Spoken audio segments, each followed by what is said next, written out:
But it's all part of the fun. And all part of the fun for a very good reason. We are here raising money for Grassroots Community, a fantastic charity based here in Bristol. And we're about to record a live podcast. And guess what? You're all invited to stay for it. And we're going to find out a little bit more about Grassroots and what we're actually doing here today. So I'm going to take my seat for the podcast. And I'm going to sit here, and I'm going to ask people to introduce themselves as we go around. So we're going to start with Catherine on the end. So tell us your name, and where you're from, and why you're here today, and how you got involved. My name is Catherine. I'm a resident of Bedminster, always have been, and I've been involved with Grassroots since it started. I've known Ben for over 10 years now, and I've always been in love of youth work and the effects it has on young people across the city. Well, let's first of all start with the important questions. So Bedminster, best takeaway? Oh, I don't know, there's quite a few. Okay, let's move on. Theo. Hello, mate. Tell us, I mean, I've already revealed your name, so surprise. But where are you from? How did you get involved? I mean, I'm from Northwest. How I got involved was really funny, actually. I basically just went to my youth club one day. Ben was there. After this, mate, I signed up. Pretty much. Ben is like omnipresent in Bristol. Yeah. Okay, and in terms of your involvement, what do you get up to with Grassroots? I mean, as of now, I'm in uni, so not much apart from today. But, I mean, the course was good and was a key reason why I got into university, which I'll talk a little bit about later. Perfect. Brandon, apart from being an expert judge of how loud crowds are in Bristol, tell us a little bit about you. My name's Brandon. I'm from Northwest. And yeah, how I met Ben at a job fair. I saw no one was talking to him, so I spoke to him. And then next minute, I'm on Grassroots, and that's just basically how it happens. And my involvement is I do detached work in Northwest. My way of giving back to the community, I guess. And yeah, that's pretty much how it happened. Love it. And finally, but last but not least, Sanika, we had a chat on the ramp last year, but for those that weren't here, reintroduce yourself and tell us about how you met Ben. So I met Ben when I was about 16 years old. I was just out socialising with friends, and I come across Ben and one of our colleagues, Donna, and the conversation that I had with those two about where I wanted to go in my future, what I wanted to do with my life and things like that, it kind of motivated me to change the pathway that I was leading myself down. So I kind of just started volunteering with Ben and Donna, met a couple of other colleagues, and we started doing the bike project in Northwest, where basically we take a couple of young people out on bike rides. We was looking into building a pump track on the back of one of the parks in Northwest. Unfortunately, because of reasons with the council and public and everything else, basically we couldn't end up doing it. So because that one thing we couldn't do, I chose to stay in anyway, and the amount of stuff amount of other things we've been able to achieve over the last couple of years with Grassroots Communities has been absolutely amazing, to be honest. I'd agree. Excellent. Well, we'll chat more about that. But Ben is here. Ben, you're the leader. You know, you're the Pied Piper. We're following you and getting involved in your vibe. Tell us about Grassroots Communities, what they do and why. Okay, yeah, cheers, Downsy. So Grassroot Communities is a youth and community work organisation. We support communities across South Bristol mostly, but other parts of the city with other projects. We work with young people from 8 to 30 years old. And I guess the main thing is providing opportunities and options where sometimes there's very little, based on lots of cuts and things that have happened over the years where there previously would have been a youth service. So yeah, we're doing as much as we can, and we're definitely making a difference. Well, that's what we're all here to support today, this wonderful charity. And as the day goes on, we'll find out a little bit more about it as we chat to some of the people involved. But right now, we are recording a live podcast. As I said, you're all invited. Talk to us a little bit about the What Really Matters podcast, because this is a series that you do, and it's ongoing. But tell us how it began. Yeah. So the What Really Matters podcast started because young people were talking to us in schools, in youth provisions, on the streets, basically saying they didn't feel like they had their voice heard. They didn't feel like adults listened to them. They didn't feel like their voice mattered. So fast forward that a couple of years. First of all, we started doing a podcast with young people, 15 different young people talking about the things that really matter to them without any tokenism, literally just what mattered to them. And then from that, we started talking to professionals, people like youth workers, teachers, city leaders, basically people that have supported young people in the past to have a better future. And the aim for this is really to try and learn from what's gone well before to help improve what we can do better in the future to support young people to thrive. So if anyone's ever interested in basically what's going on with that? If anyone's interested in finding out more about the podcast, you'll be able to find it on our website, www.grassrootcommunities.org. Sign up, take a listen, and yeah. Good stuff. We'll talk more to Ben as the day goes on. I'm going to draw your attention to the QR codes that you can see either in front of you if you're far side on the boat there, and then if you're on the bank on the cottage side, then the giant QR codes are to the left and the right of the ramp. Get your phones focused on that. It'll take you to a landing page where you can do all sorts of things.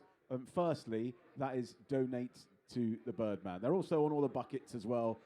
Young people have all got the buckets with the QR code on. If you do have cash, if you are from the Victorian era, you're still using cash, then you can stick that in there. We do accept cash, notes, whatever you want, or a QR code. And anything you can donate today, seriously, if you are able to do so, will make a huge difference. Right, Brandon, let's get into this. And, first of all, why it's important to you. We've discussed that. It's a bit of giving back. But how has the cost of living crisis affected youth work? I think it's affected youth work because there's no money to invest in youth work. And I feel like every child needs somewhere to just be free, be with their friends, you know what I mean? Like, as a child, life's already hard as it is, and you want to kind of just escape reality. But with the cost of living crisis, like, they don't want to put money into things like that. But it is what it is, isn't it? I hark back to when I was a youngster, long time ago now. But also, some of our audience might remember a program called Biker Grove, and I grew up watching Biker Grove, which was all about a youth club in Newcastle. And now, Ben, I don't see any of these youth. Nothing like that exists anymore. Whereas, back in the sort of 90s, early noughties, actually there were youth clubs all over the place. To give you an idea of what happened, 2/3 of youth clubs that are run by local authorities across the country have basically been shut down.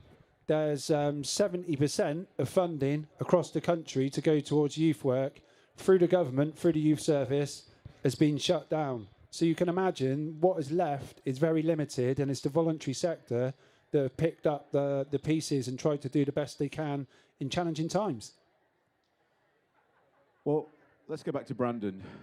If you were Secretary of State for Culture, Media and Sport, what would you change? What would you do?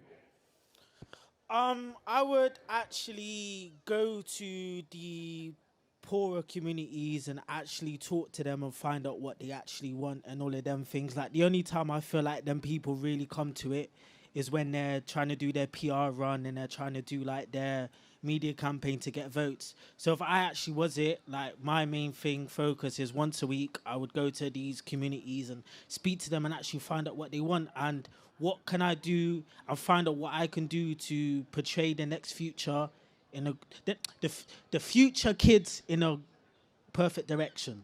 Does that make sense? Yeah. I tell you what, quickly, Downsy, I just caught in the corner of my eye. It looks like on a massive paddleboard, there is the judging youth panel that is going to be judging the Birdman teams. This wasn't in the plan. I'm sure it has been dynamically risk assessed. Look at them. Wow. Give a round of applause there. Our junior judging panel paddleboarding live in Bristol Harbour. I love it. Catherine, let's turn to you. How are young people involved in shaping youth work priorities, both locally and nationally? So as young people, like when I was a young person, I got very lucky. I found a lot of things that it made it available to have my voice heard across the city. I had youth panels for the youth club I used to go to. There was the Bristol City Young Youth Council that I became a part of. But especially when I was a young person, they weren't very well known about. As youth work is evolving and growing, and we're suddenly seeing what young people need, and we're hearing from them that they need their voices heard, it's becoming more readily available, more readily known, and those things are changing and evolving, and we're making the changes locally and nationally to make sure that young people are not only influencing what happens in their clubs, but what happens in clubs across the UK.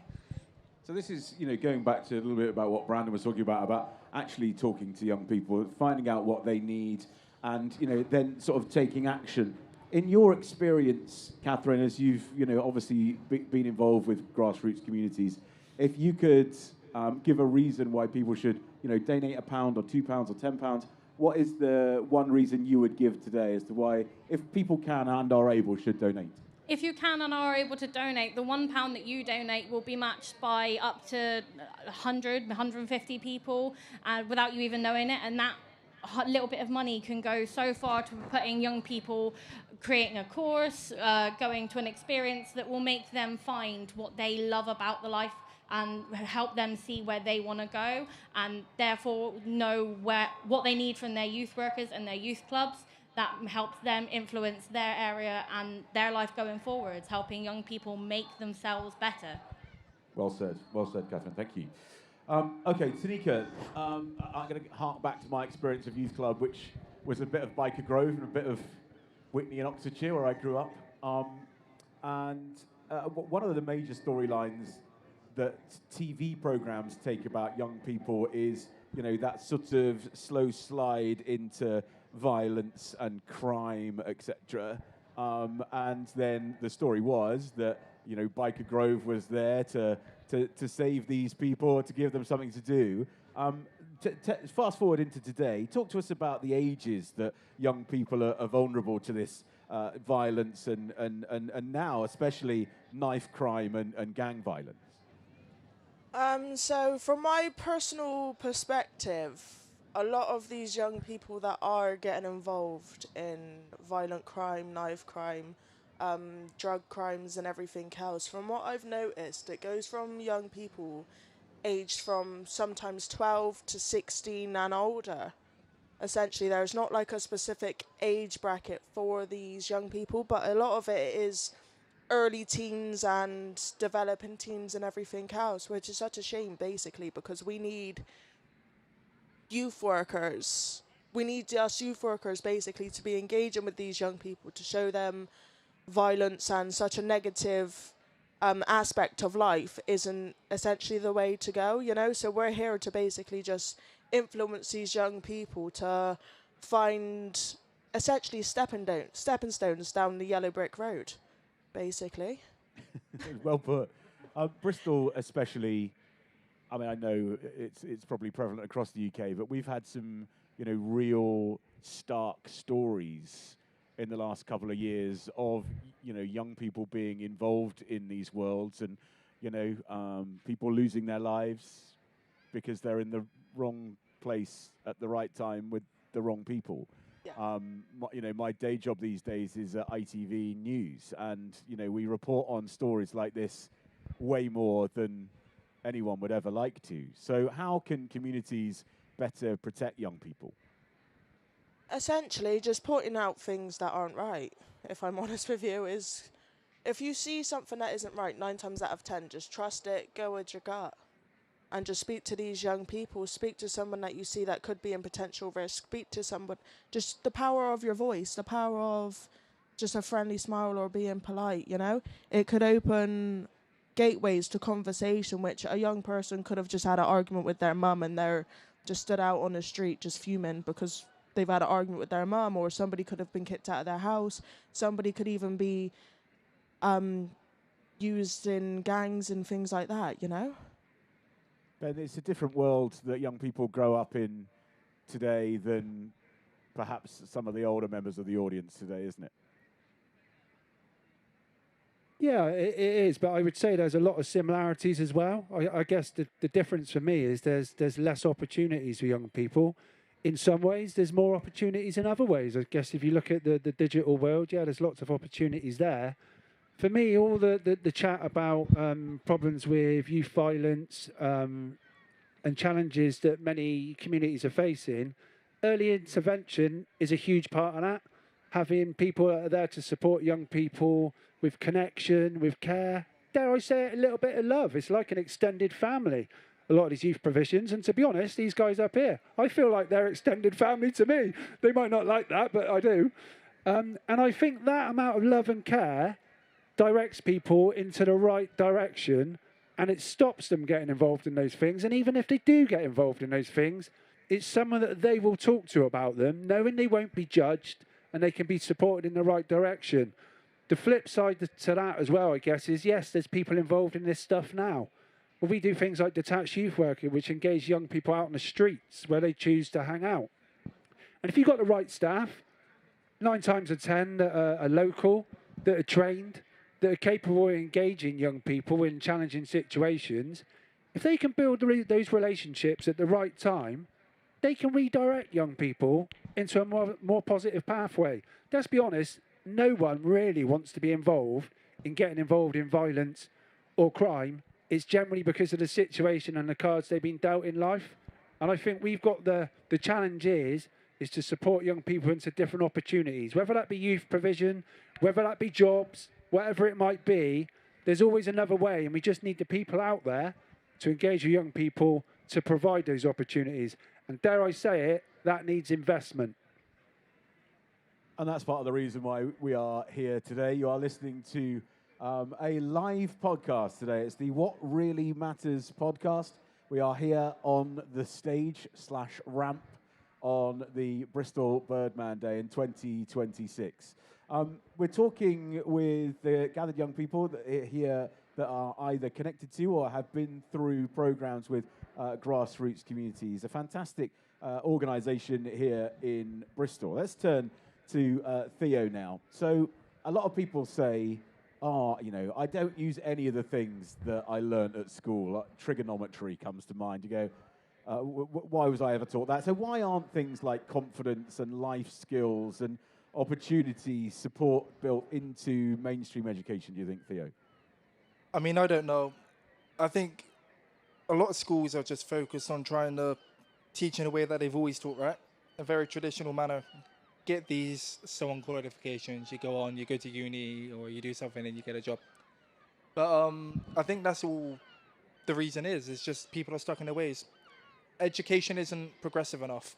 We need education to be more progressive. We need education to involve extracurricular built-in activities. Like I think GAP, for example, if we could get connected to schools, but unfortunately, as Ben said, the difficulty with that is funding.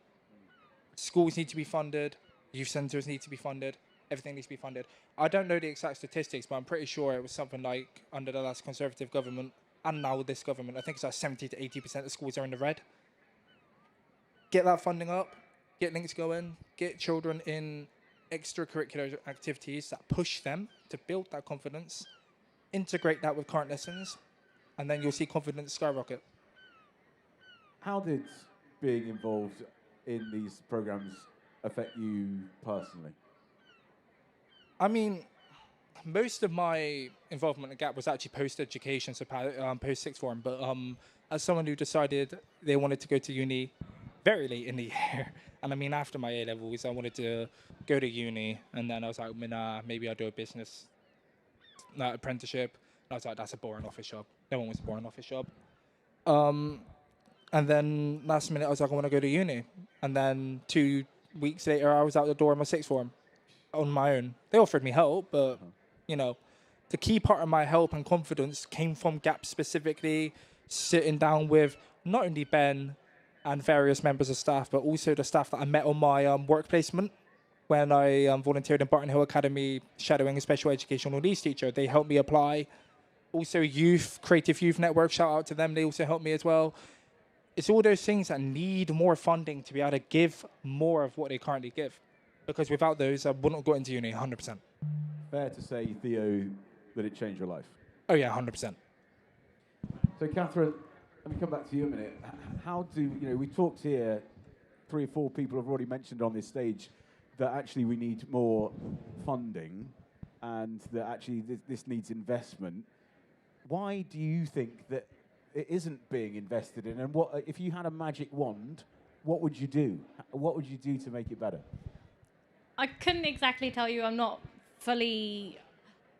I don't always know. But I think combining the efforts of youth work and schools, as well as updating the schooling system to fit into the things we know now rather than the things we know 100 years ago. If you look at the schooling system, it's the same as it used to be 100 years ago, and that says a lot about how much it's not changed and how it's not evolved to the young people of today.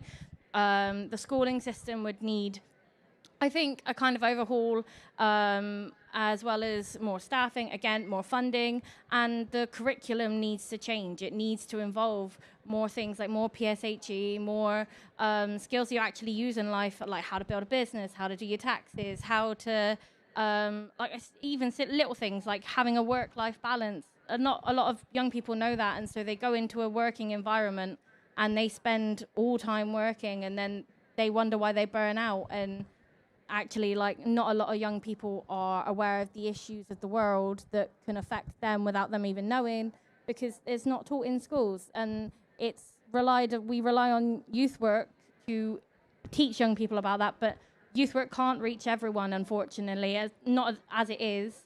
More funding and partnership would mean that youth work could spread everywhere, go into schools, have more clubs, more programs like the GAP program, and it would reach so many more young people and affect so many more lives.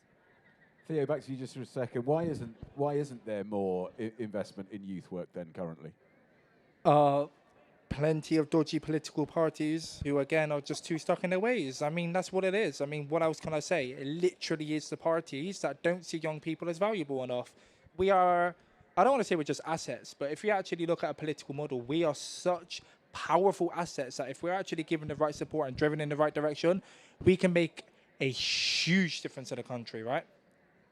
But the government doesn't see it that way. The government wants to, just get us into normal 9 to 5. They don't want to necessarily push us in the way that we're meant to be pushed. They want to keep us in the straight and narrow that's already been established. That's what I would say. I think, no more powerful voices than the voices we have on stage today. Let's talk about the GAP program. So we're talking a lot about the GAP program and the mini GAP program. First of all, Ben, can you just, for those that are unaware, take us through what that actually is?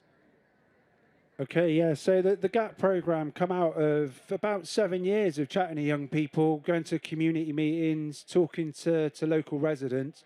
Basically, by the ages of 18 to 30, young people that might have all the talent in a lot of communities get limited opportunities.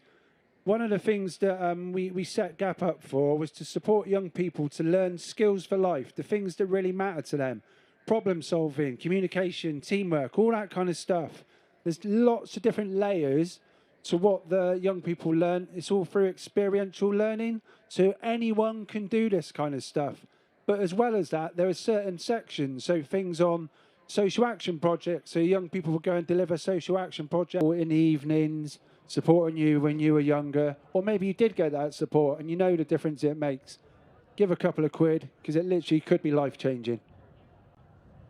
And from all of us here on the stage, on the What Really Matters podcast, live on a glorious day in Bristol, we'll say goodbye for now and stand by. Next up, it is the grand opening of the Bristol Birdman for 2026. Very good, sir. Well done.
the world, but none of them are quite like this. And it is our second event.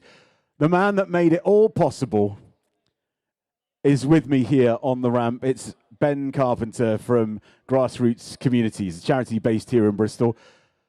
Big shout, big round of applause for you guys. How on earth did, it's fair to say, a sort of medium to small size charity end up putting on a mega event like this? I'd say more small.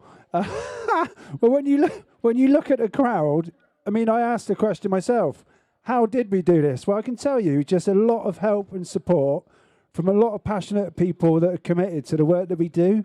There's only one full-time worker at Grassroot Communities. That's me. There is many other part-time workers that work so hard, they might as well be full-time. So a lot of people, there's volunteers, there's people that give a lot because they care about the impact of the work. So, yeah, we've made this happen because of that.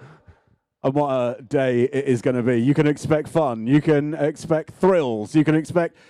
Probably a couple will just drop straight off the end of the ramp into the water, but that's still fun as well. However, there is a couple of things that I need to tell you about first of all. Ben came on our new show at ITV West Country in the week, and you're wearing a wonderful hoodie, Ben. I assume mine's got stuck in the post, but people can buy these wonderful hoodies, can't they, from grassrootscommunities.org. If you want any Bristol Birdman merchandise, you can get it from the blue gazebo on the other side, and also the QR codes and website.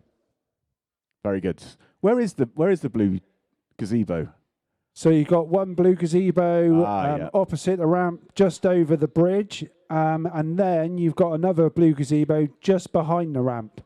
There you go. So those are your blue gazebos. So on the far side there, just down to what will be your right, and then on this side, it's just behind the ramp here. So if you want any kind of merch, we love a bit of merch, then you can do that or get onto grassrootscommunities.org. Right, for now, enough.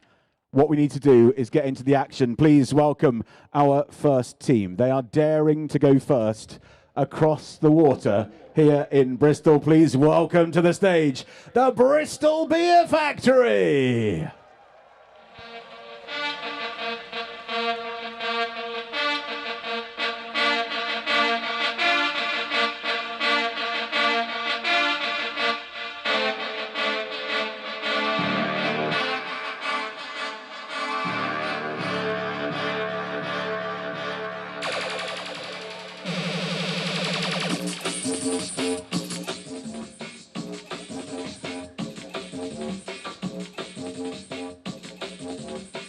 What up, Bristol? How we doing today?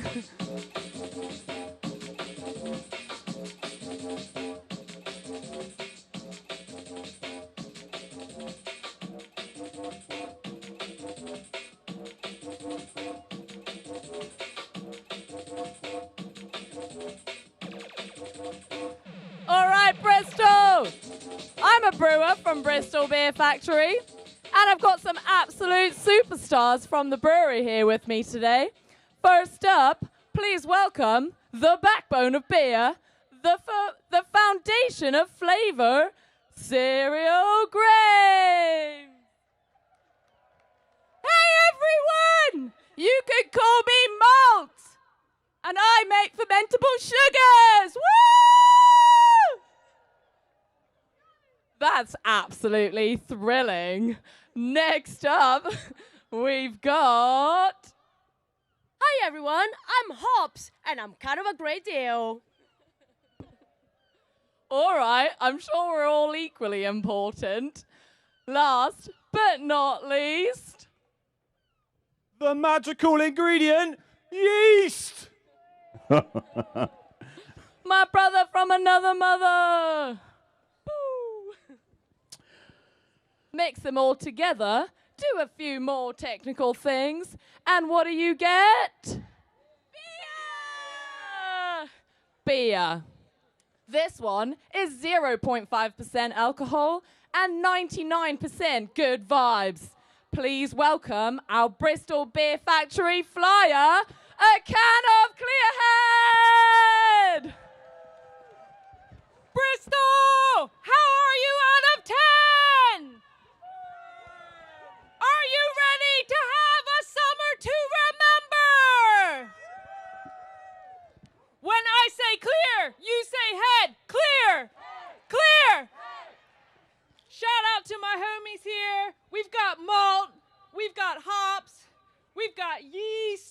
We've even got a brewer.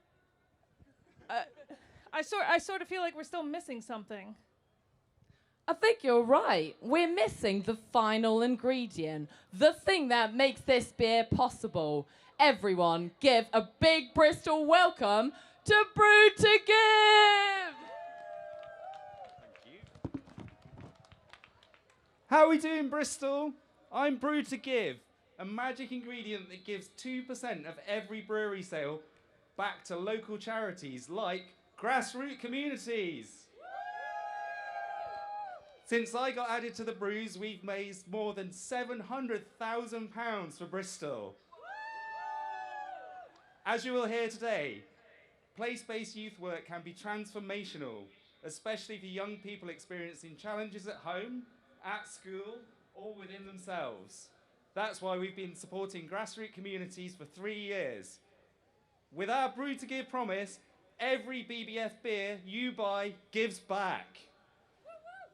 So whether you choose Clearhead or go to the Pump House for a pint of Give Them Wings, together we're raising up our city. That's really great, Brew to Give. But I think we're still missing someone really important. We've got malt, we've got hops, we've got yeast, we've got Brew to Give. What more could we need to brew a beer?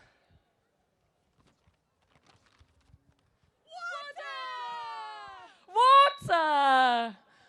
H2O, H2O, H2O, H2O, H2O, H2O, H2O, H2O, H2O, H2O, H2O, H2O, H2O, H2O, H2O. You got this, Val! Woo! Oh my word, the first one is done. The Bristol Beer Factory have kicked off the Bristol Birdman for 2026. Give them a round of applause. Goodness me. That's, let's just see how far. Yeah.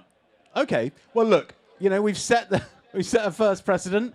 We've got all of the safety things that we need here. There's boats everywhere. We've got our judges, the harbour masters here, and a little bit of debris, but that's fine. That's what these guys are here for.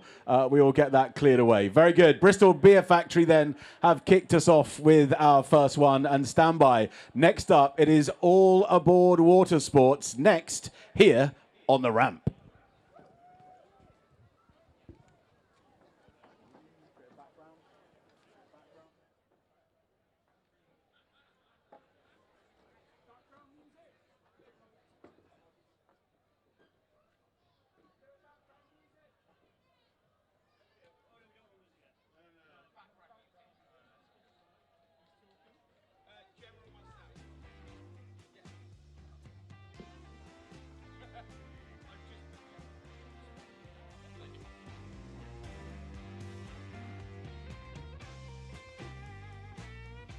Right, something very technical is being assembled here. I'm just going to get in front of you. Can I just get in front of you? Sorry. I feel like I'm in a wing here. There we go, sir. Right, what's your name, sir? Where'd you come from? Come right to the front so everybody can see you. Good morning, Bristol. My name's Grant, and I'm one of the instructors here at All Aboard Water Sports. And we've just come to chat to you a little bit before our bird takes flight. We wanted to tell you a little bit about what we do in the harbour. So we are a Bristol-based charity for over 30 years, providing water sports to the people. 50 years. 50 years. That's why I've got my able assistant next to me. And some of our instructors, you can probably see them on the water now. Give us a wave, guys, on the paddle boards. We've also got some of our guys sailing over there, some of our youth crew. So obviously, Grassroots Communities is here today to champion youth work. That's something we do quite a lot at Bristol. We support the youth through water sports. So the two guys that are sailing in the Fever over there with the orange sail on, They're both 14 years old, and during the May half term, they completed their assistant sailing instructor course. So they're coming down to All Aboard to support our instructors and support the communities around Bristol delivering water sports. But that's not all we do. We've also got a team of over 100 volunteers that support us. And these volunteers today have built our bird. We have a shed just over by the boat sales over there. They provide loads of different services, including fixing up old boats, selling them on, and they have spent a number of hours building our bird. I'm going to hand you over to Gemma to say a few words. He landed me right in this. He only told me at 3 minutes to 11 I was doing it, so I'm a bit scared, to be honest. So I started working at All Aboard Water Sports just over 2 years ago. I don't really know why I started it, but I know why I stayed. We run loads of really exciting projects, which are funded through... we've got a lovely fundraiser, Chloe, who deals with the fundraising. So sometimes that's through companies who give us money. Sometimes it's from funds or foundations. So one of the largest ones that we do is on a Saturday and Tuesday morning, and that's our Sailability project. So that means that anyone who feels that they couldn't generally get on the water, it might be because of a physical disability or perhaps mental health issues they may be going through. It's run completely by volunteers, and because of that, we are able to run it at quite a low cost with carers coming free, and it helps people get on the water, be that paddling, sailing, or power boating. So that's been running for a long time now, and it needs funding in order that we can continue to run it. So I'm going to pass you back to Grant now, because I think you're all bored of me. Okay, guys, that's the boring bit out of the way. We've told you what we do, but ultimately, we need to see what our bosun, Charlie, can do. He didn't really get a choice. He was voluntold that he is throwing himself into the harbour. You've seen a little bit about our guys on the water. They're going to make way for Charlie. If we can give a big cheer for Charlie and our bird. All right, stand by, everybody. Let's have our wonderful All Aboard Water Sports. Let's have that music, please. Stand by.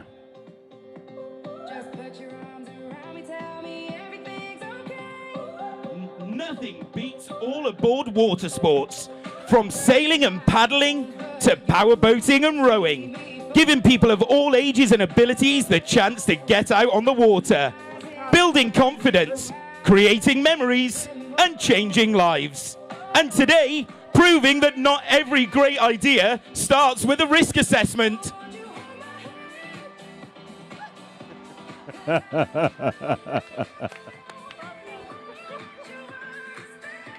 Oh, my word.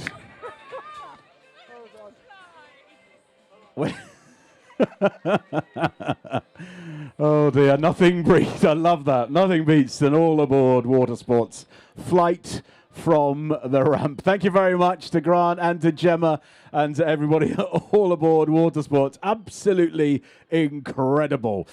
This is all being judged by our panel of young people. They arrived on their boat by paddle boards. They are also down in our little judging area down there as well. So thank you very much for everybody being involved today. Now, listen, there's lots of stuff going on that you can get involved with today, including not only wonderful items for you to take part in, but thank you very much to everybody that has already donated via our QR codes. We're going to be giving you updates throughout the day on how much we are raising and on the wonderful updates you will be able to donate via the Young People's sandwich boards and, of course, the QR codes on either side of the ramp and on the boat in the middle of the water. You can also enter the event raffle. It's £3 a ticket and discounts for more than one ticket via the QR code. Loads of things to win, in fact. How about an Ardman swag bag? We're not far away from Ardman HQ here on the harbourside. If you're an Ardman fan, then this is definitely something that you would like to get involved in. Bit of exclusive merch for you. There's 2 tickets to Wake the Tiger in Bristol. There's a 20-litre cider box. There's a surf lesson at the Wave for 2 people. Cinderella tickets available at the Bristol Old Vic. We the Curious, a family ticket for there. And assorted cans of kombucha soda. 2 Prime Minister meal vouchers. Bristol Samba dance lessons. 2 Forwards Festival tickets. Oi, oi. That's all right. My ears have pricked up. 3 crates of Bristol Beer Factory beer.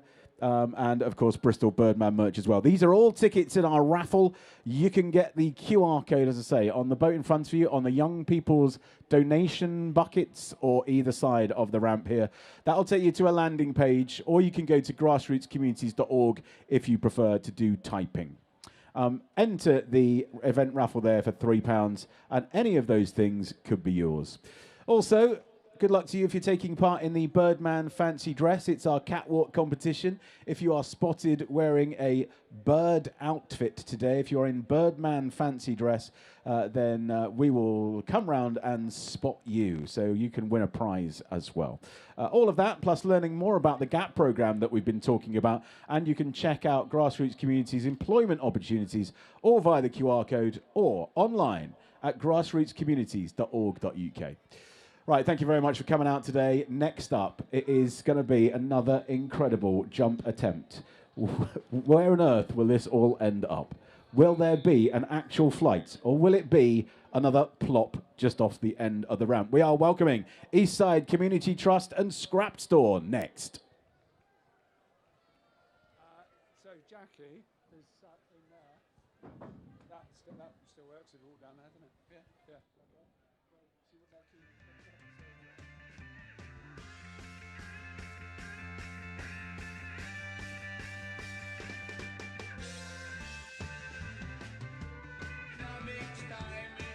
Rise and amplify it when we come in with this swing.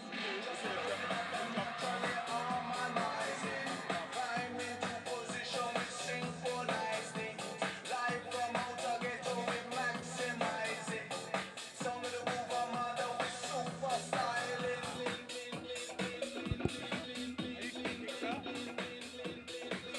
We super styling.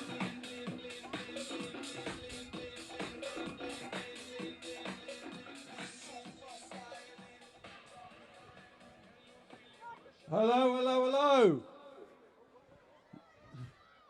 Can you give me a big cheer for Eastside Community Trust? Eastside manage Felix Road Adventure Playground. Been going 50 years in Easton. If you don't know about Felix Road Adventure Playground, you're not from Bristol. We also manage Easton Community Centre, opposite the Plough in Easton. Pop into Easton Community Centre, find out about all the things that are going on there. We are also with Scrap Store, the wonderful Scrap Store. You must all know about Scrap Store in St Werburgh's. Go there for all your scrap and art materials. Okay, we have also got the wonderful Freefold Theatre. Freefold Theatre is a children's theatre based at Easton Community Centre. If you want your children to get involved in drama, come along to Freefold on one of the regular sessions that they do in the community centre. Okay, let me just have a look at the programme that we're doing.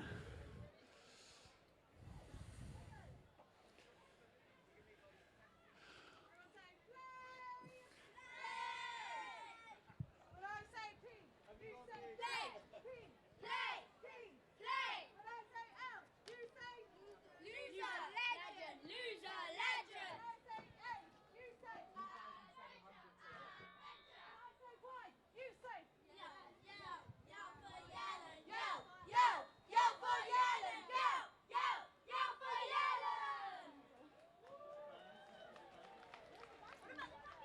Okay, so you might have heard Freefall's little intro there.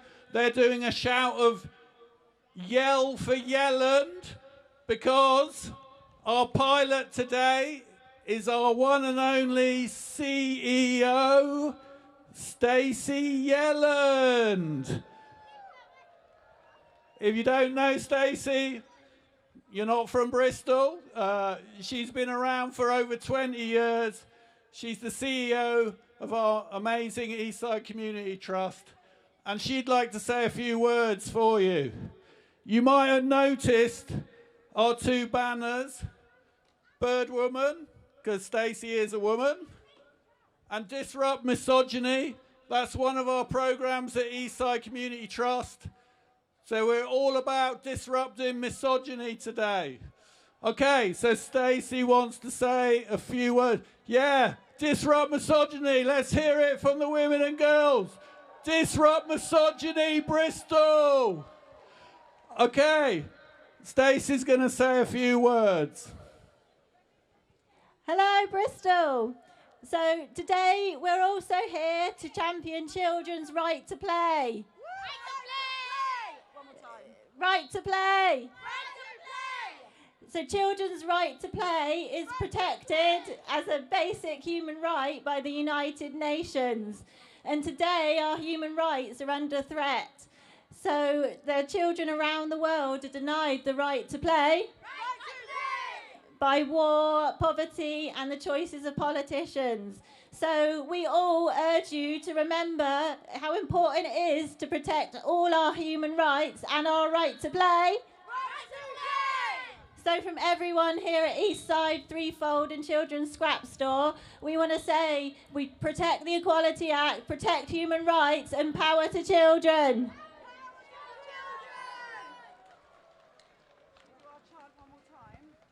Okay, we're just going to take 30 seconds to set up Stacey's jump. So just give us a few seconds and we'll be ready.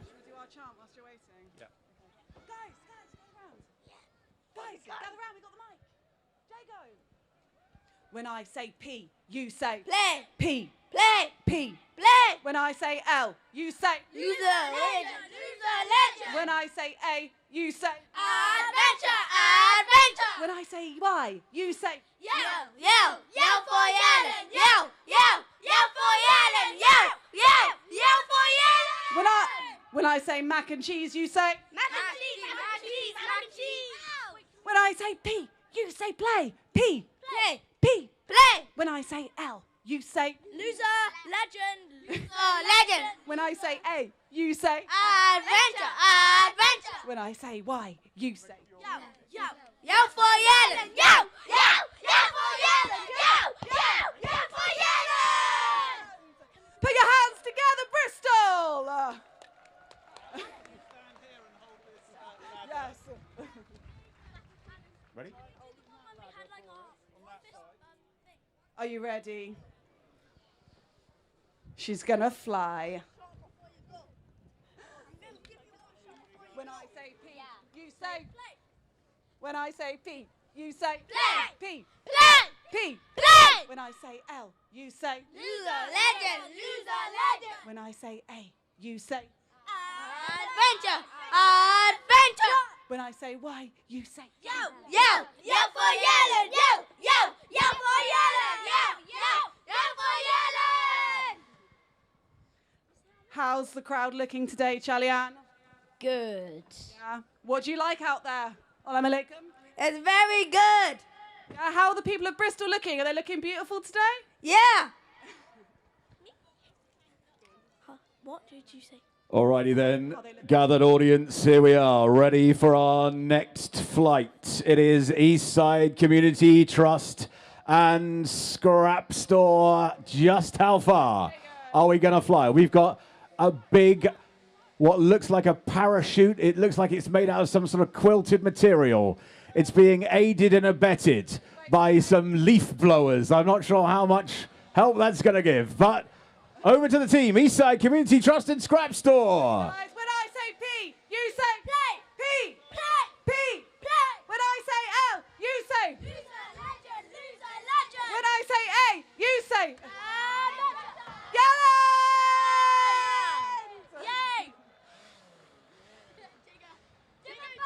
Another one bites the dust. Boom, boom, boom. Well, welcome. If you've just joined us and you're wondering what on earth we're doing, this is the Bristol Birdman for 2026. Hello, my name's Ian Downs. I am your host, and I am here to take you through the order of the day. And the order of the day is essentially people or persons getting wet in a funny way for a brilliant charity. So all they have to do is make a flying contraption out of sustainable items and propel themselves off this very ramp, all for a wonderful charity, Grassroots Communities. You can find out more about them at grassrootscommunities.org. Right, still to come, we have got Clifton Coffee Roasters, we've got Multi, we've got Weasel, we've got the UE School of Engineering. They are up next, but I'm now going to go and venture into the audience to speak to Jackie. In the time it takes me there, here is a little bit of background incidental music.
Club when I was about 14. When I finished school, I then qualified as a youth worker, worked with Ben at a project in Bristol, and then Ben left the project and set up on his own and set a company up.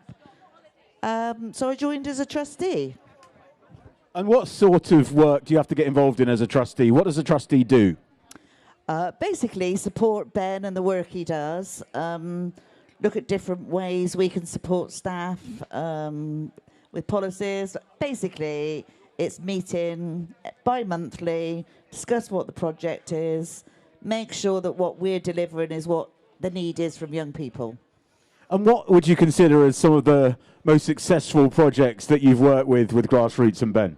Oh, there's so many. Probably GAP is the biggest one, what people would have heard about, which is the training scheme.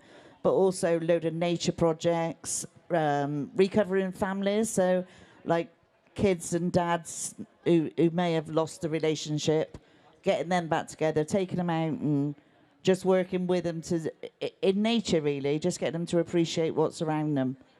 There is no doubt that Bristol is full of young people with so much promise and so much potential, but yet it seems that for whatever reason, whether it be politics or bad choices by adults, these young people are denied these chances to shine, and that's why projects like the GAP project and why Grassroots Communities has to exist.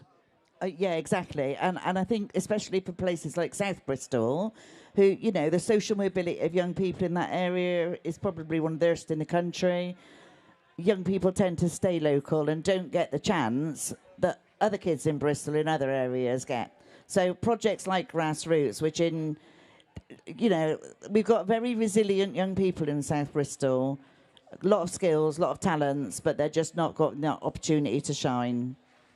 And that's why we're here today. If you had 20, 30 seconds to appeal to the people listening today to donate via the QR code or on the buckets or at grassrootscommunities.org. Jackie, what would you say?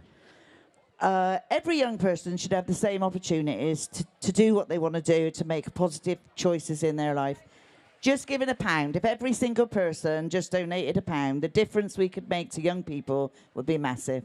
So put your hands in your pockets. Thank you. Jackie, thank you so much.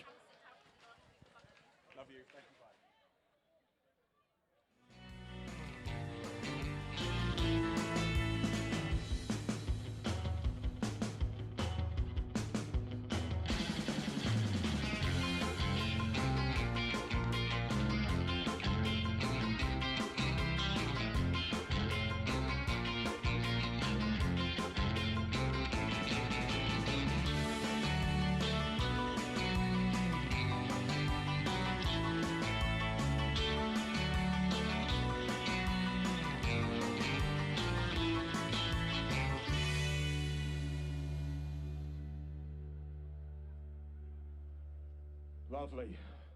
Right, I'm back up on the ramp, everybody, and we are here with our next team. Turn the page. What I'm doing is turning the page. It's the UE School of Engineering. Who's chatting? Me, all right. There you go. I'm going to give you that. Thank you. I don't know whether you are I don't know how you identify. A Concorde. As Concord. Okay. Concord. That's a new one to me. He, she, they, them. Concord. Fine. Are we bringing your flying machine up now, or are you doing a dramatic introduction? We're going to an introduction of sorts, hopefully dramatic. We'll Very find good. out. This is the UE School of Engineering, and here's your music. Good luck. Oh, okay. Come fly with me, let's fly away. If you can use some exotic booze, there's a bar in far Bombay. Come fly with me, let's fly away. Come fly with me, let's float down to Peru. In Llama Land, there's a one-man band and he'll toot his flute for you. Come fly with me, let's take off in the blue. The devil is in the detail here, and the guy with the what looked like ping pong bats to me, guiding the plane to the runway, has absolutely made it. So here we are. Then it is the turn of UE and Concorde. Are you ready, Bristol? Do you want to see some more flights, Bristol? On your marks, get set. Let's fly, we're clear for takeoff!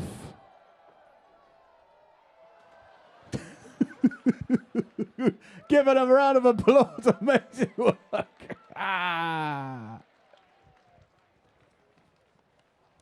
Well done to the UE School of Engineering. Oh my goodness me, thank you so much.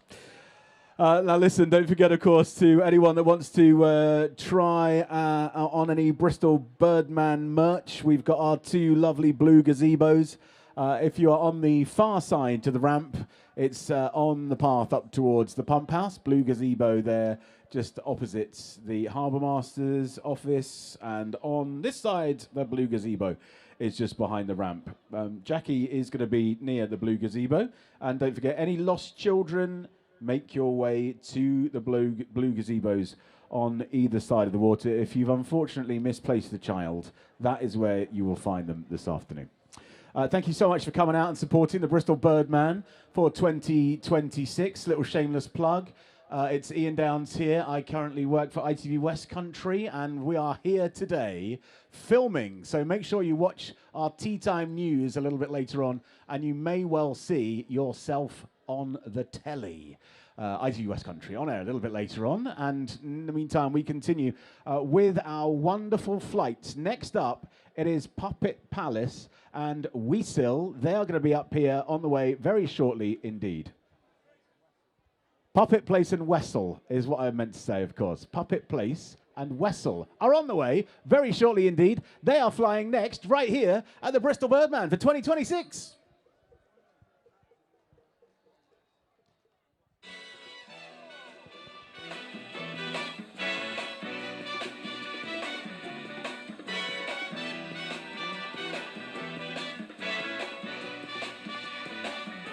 Hush not, child, and don't cry.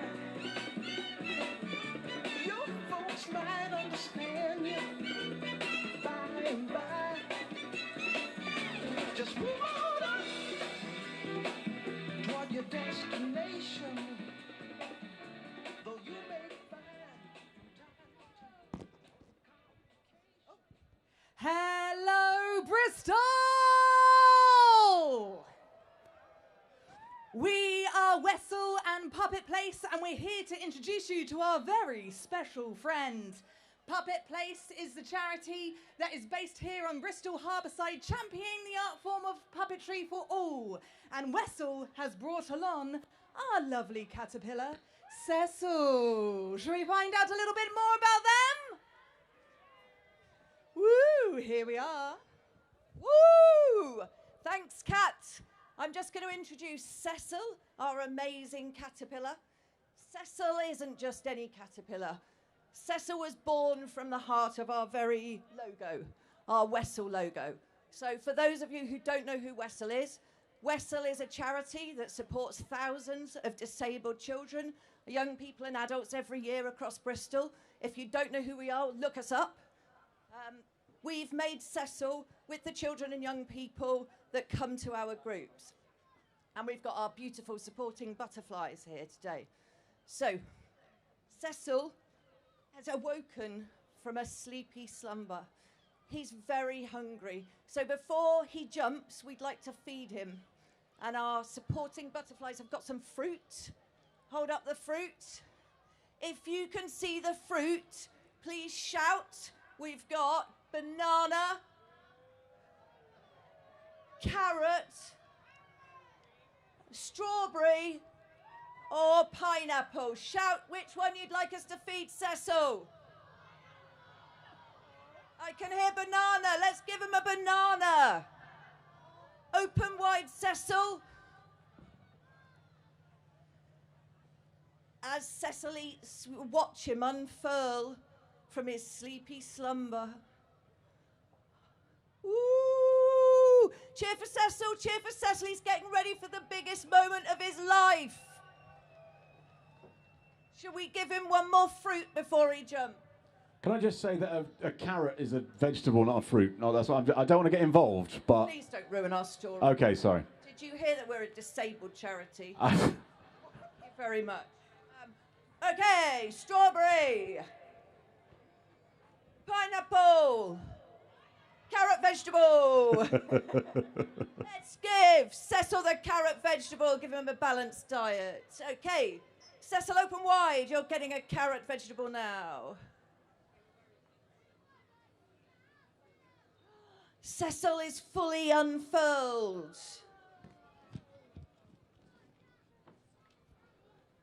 Watch him take up his wings and get ready to soar high above the waters of Bristol. Good luck with that.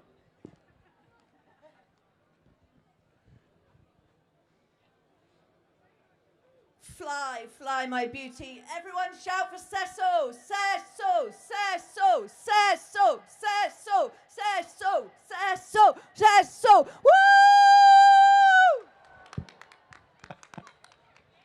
Give him a round of applause. Amazing. We some Puppet Place. Come on!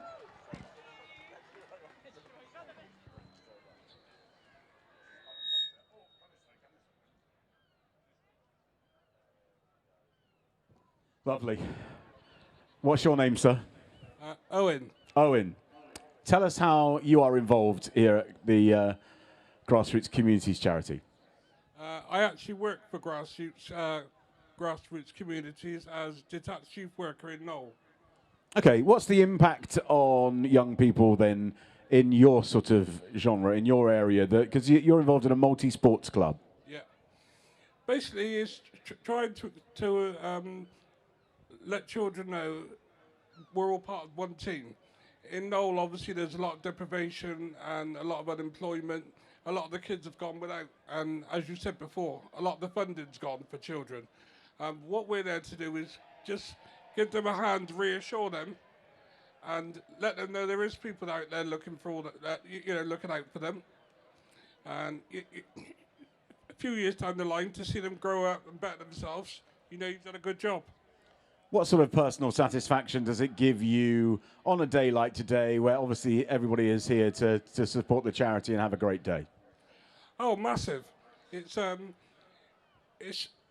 good sense of achievement. We started this last year, and the numbers are like it was last year. I wonder how many people would be here if it was raining. We've been blessed with a lovely day as well. But thank you so much for coming out, everybody. And how much would it mean to you personally, Owen, if people did have a couple of quid just in their pocket and they were able to donate it to Grassroots today? Oh, massively. As I said, every penny counts. And, the more we can do for these inner city communities, the better it is for the kids growing up. Great stuff. No truer words spoken. Owen, thank you very much. Thank you. Well done. That's great. Thank you very much. Nice to meet you, sir.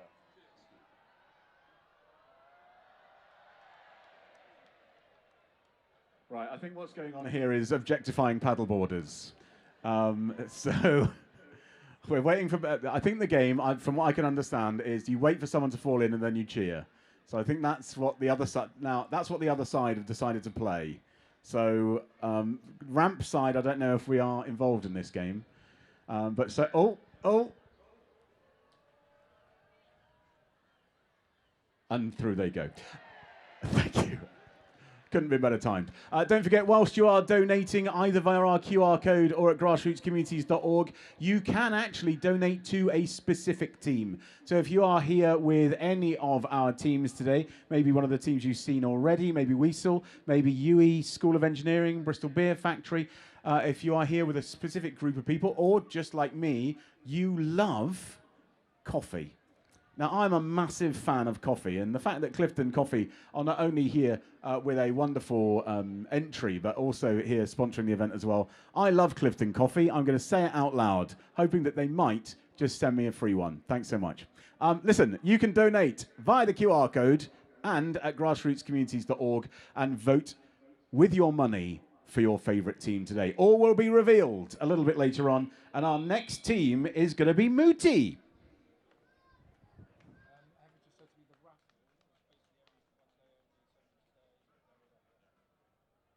Just a reminder, as we welcome Mooty to the stage, of our raffle. It's for today only. It's one day only. Make sure you get involved in it today. We are drawing it today. All the details on the QR code at grassrootscommunities. Oh my God, a slide has appeared. A slide has appeared on the wrap. That is a proper children's slide from someone's garden. That looks like it might be the most fun thing I've ever seen. Oh my word. Can I have a go? No. No was the answer. Apparently they need me for more chatting. So get involved in our wonderful raffle. You can win some wonderful stuff. Ardman merch in there. Free stuff. Lots of tickets for things at the Old Vic. Who is our spokesperson for Mooty? Oh, he's coming in a minute. He's got a hard hat on. He's ready to go. All I can tell you is I can see a children's slide and I can see a lady wearing something attached to her chest. And I won't reveal what it is, but it's going to be spectacular. Let me just make sure it's on. Is it on? Can you just... Hello. There we are. It's on. What's your name, sir? Nick. Nick, tell us all about it. Hello, everyone. We are Mooty Live. We're really excited to be here today. Are you having a good time, Bristol? Yeah. Amazing to see all the birdmen and birdwomen, how brave they are throwing themselves into these lovely pristine waters. We are Mooty Live. We are an independent training provider. We deliver apprenticeships, skills boot camps, other kinds of training for people working in the live arts and events sector. Today we have one of our fabulous apprentices on events assistant, Chloe, who's been stage managing. Make some noise for Chloe, everyone, please. Yes.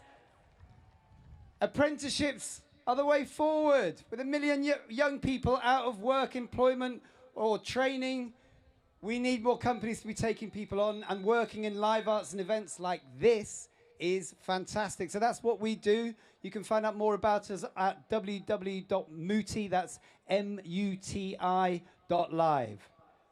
But today, what have we got here?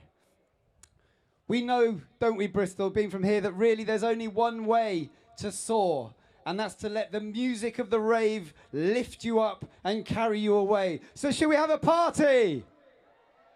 I can't hear you, Bristol. I said, shall we have a party?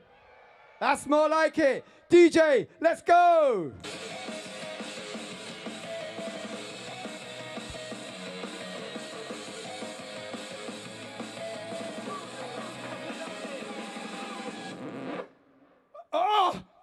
It's the health and safety officer, everyone. No. Come on, health and safety officer. It's a good job. Everybody's got a job. You shouldn't knock them too much. But he is here to turn the party off. Boo. Oh my God. What are we going to do?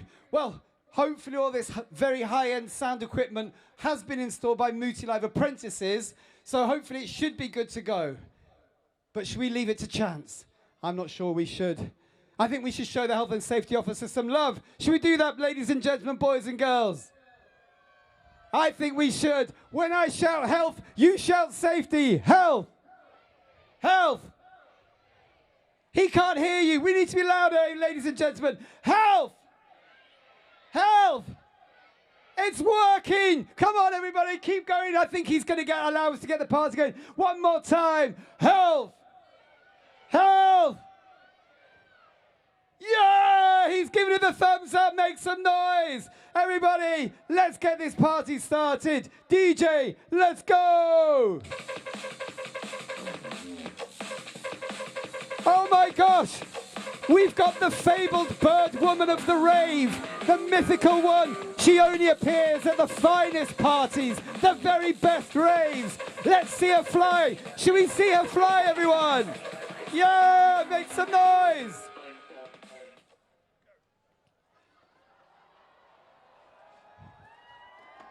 Yes! And there she goes, soaring like the careers of every politician within living memory. Yeah! Birdman! Check us out, www.muti.live. Well, thank you so much, Moody. Unbelievable stuff. For those of you that didn't see what happened, we have a perfectly good working order children's slide from a garden. A lady with a skateboard attached to her chest. She topped the slide with the skateboard wheels facing downwards and then didn't fly anywhere, but straight into the water. But, you know, that's the sort of thing that, you know, happens at Birdman. It's not about the length of your flight. It's the taking part that counts. Thank you so much for coming out today.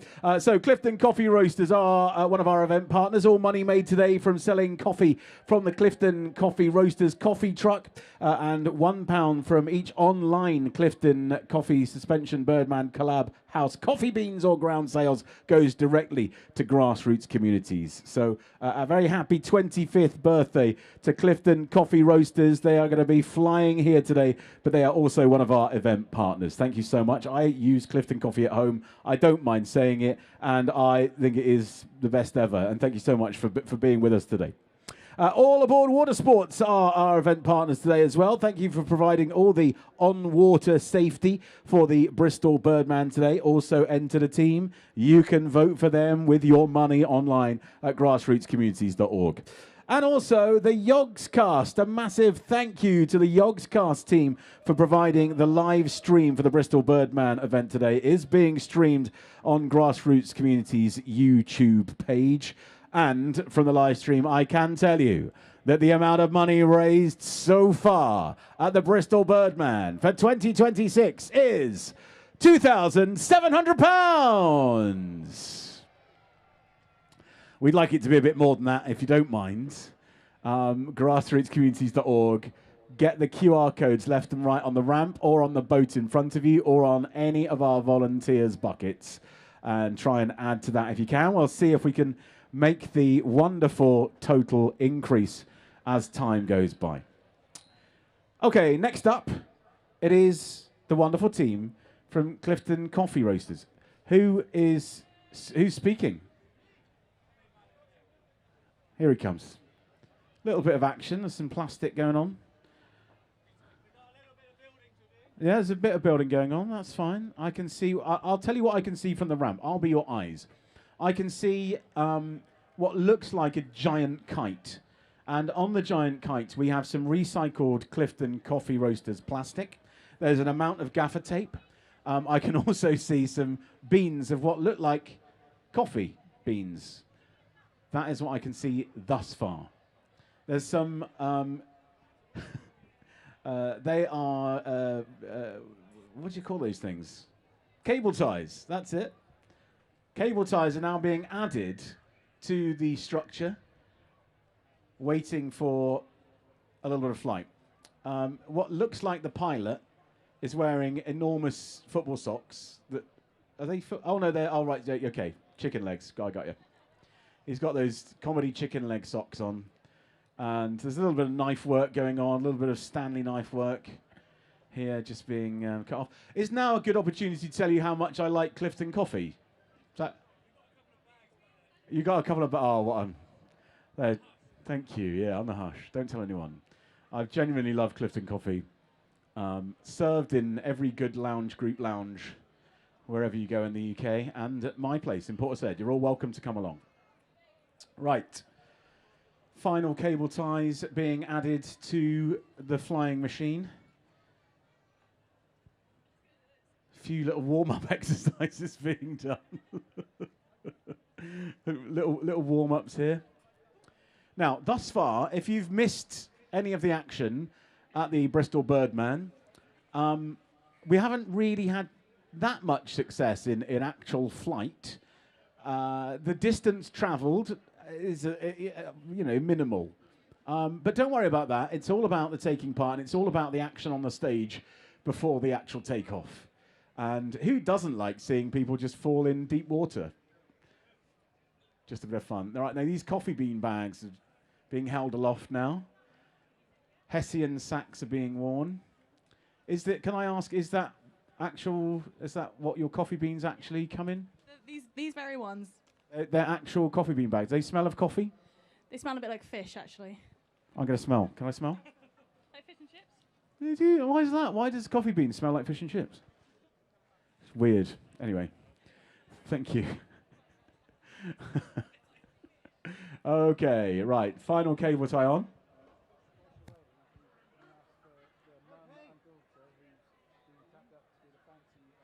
Hello, don't we love this city? Come on, Clifton Coffee. We're 25 years old today, this year. 25. We are proof that this city is epic. Anything is possible, which is why we love this charity, Grassroot Communities. They are making things possible for young people. Something that happened with us 25 years ago. Clifton Coffee started it in a flat. One person, and now we have a team of 50 super passionate people roasting coffee, selling it to wonderful businesses right across Bristol. Thank you, everyone. So who have we got up here? We've got Tim. He's our head roaster. We've got Michaela. She's in production. We've got Seabell in the warehouse. We've got Lewis. They're my pushers. This is our machine. It's built out of an espresso machine box donated by Lamazocco. Recycled wood from the clearance section in B&Q. I stole the road team's wheels for their sack trucks, so they're going to have to be putting an extra shift in on Monday before they get their trolleys back. The wing is made out of the bags that our coffee gets delivered in from origin all around the world. Here we go. What more can I say? We love you guys. We love Bristol. Bristol's made it possible for us as a company, and we love this charity. Please donate. Let's do it. Oh, if you buy suspension, there's £1 a bag. If you go to our coffee truck, every £1 you give them to buy your coffee is going to the charity. So go and buy some coffee over there, and go online and buy some coffee on our website. Good stuff. Here we go.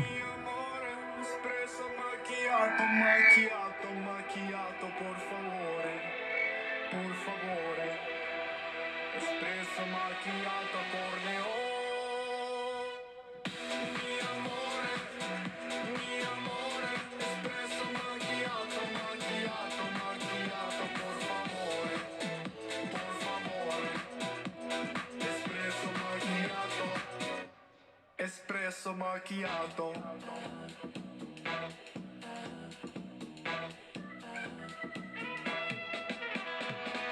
Ciao Bella, I'm Tomasio, addicted to tobacco. Me like me coffee very importante. No time to talk scusi, my days are very busy, and I just own the street to ristorante. Life may give you lemons when dancing with the demons. No stairs, so no Alrighty, Clifton Coffee are preparing for takeoff for the 2026 Birdman in Bristol. And it's flight time. The ejector seats method there.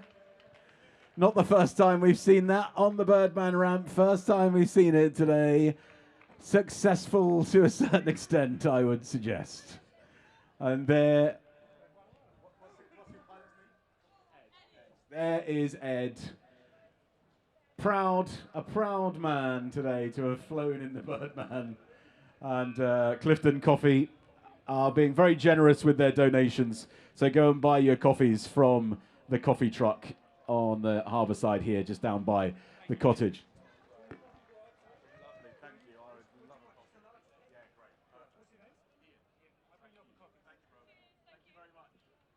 We love Clifton Coffee. Right, okay.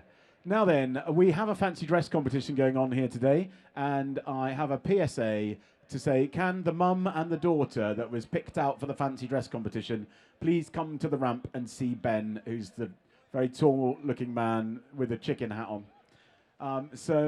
Mum and daughter that were picked out for the fancy dress competition, can you come to the ramp and see Ben, please? Thank you. And Kelly, dressed as a giant chicken. Kelly, dressed as a giant chicken, can you come as well? Thank you.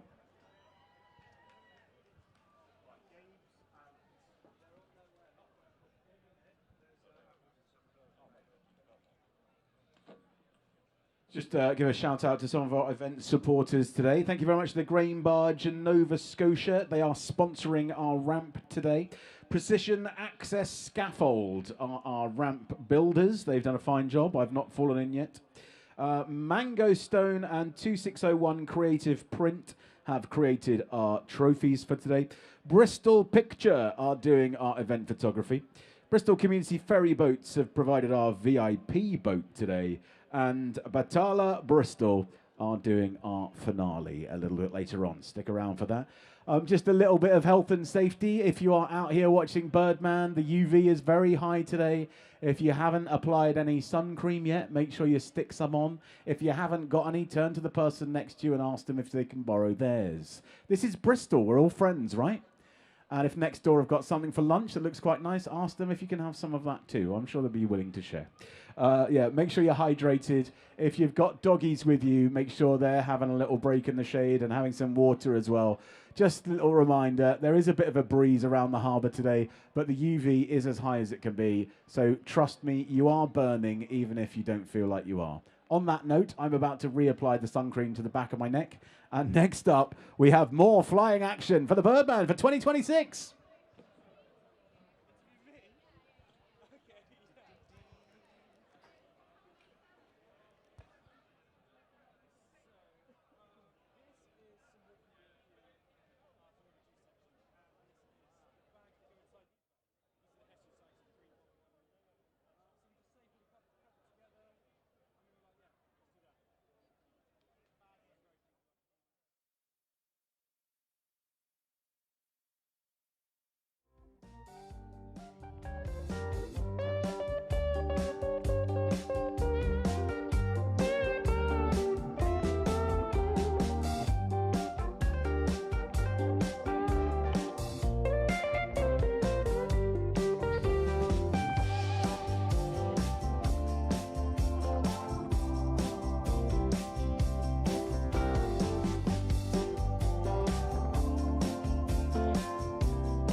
new team, but in the meantime, I have had an update from Control with an update on how much we have raised. So the last time we checked in with the total, it was 2,700.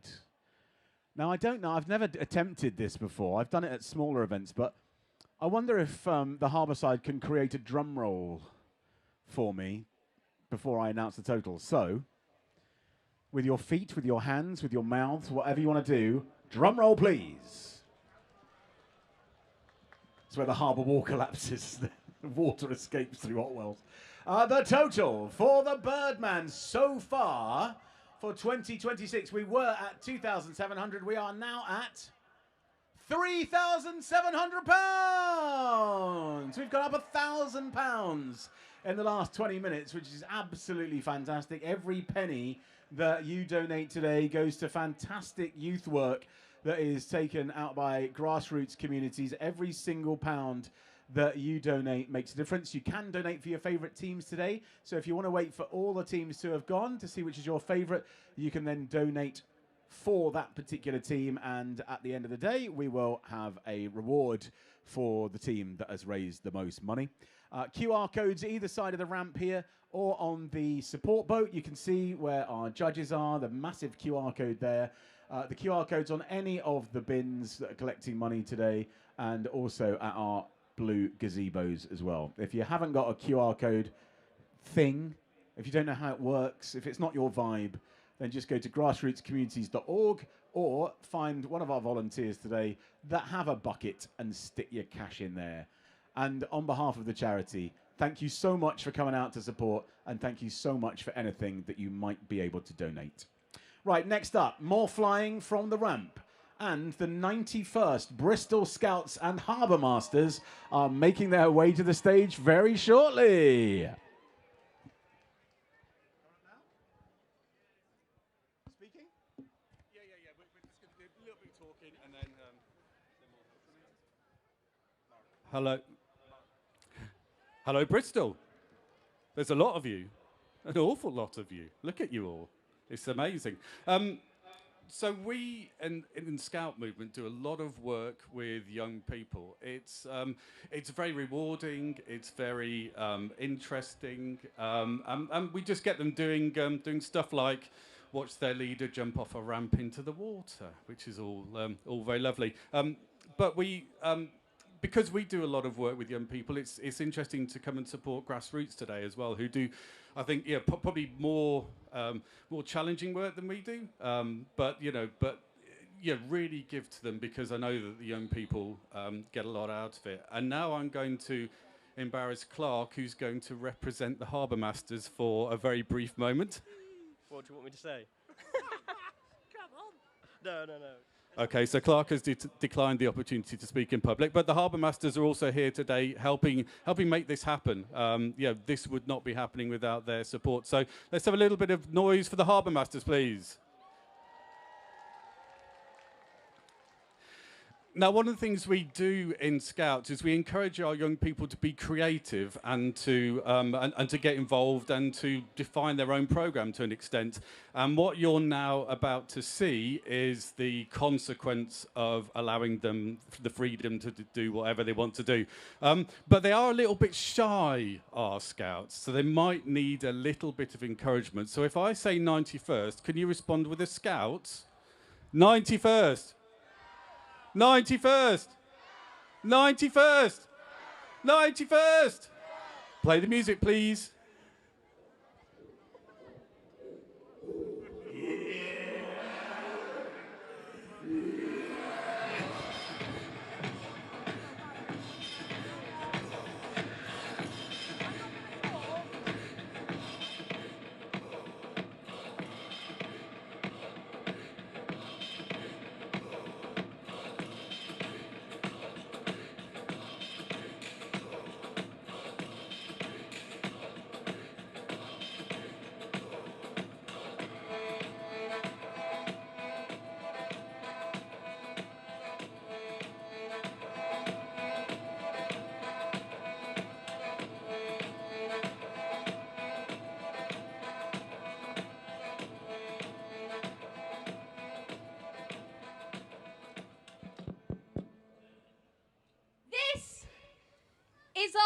boat. Behold! The Jolly Roger! We're not pirates, though. Oh. Are you sure? Okay. Behold! The Flying Dutchman! But Mark's not dead yet. You were supposed to kill him 5 hours ago. What the hell have you been doing? Okay. Behold! The Titanic! Our ship's not supposed to sink, though. Right? Seriously? Is our ship supposed to sink? Yes! Obviously! Okay, one last try. Behold! The SS Great Britain! Copyright infringement! Are you sure? Are you sure it's a copyright infringement? She's my lawyer. We're insured. We definitely know that. All right. Well, what are we doing here anyway? Like, why are there people? This is supposed to be a stealth mission to invade the rainbow houses. Well, guess that ends that. What are all these people doing here anyway? What are you all doing here? We must scare them away. With our war cry! 1, 2, 3. Yolle, yolle, hee-hoo! We talked about this. Sorry, she should still be in the mentally insane asylum, but unfortunately she got released early. Right, okay. What happened to our boat? The gods! They've plagued it! Thor, Loki, Woden! We must flee!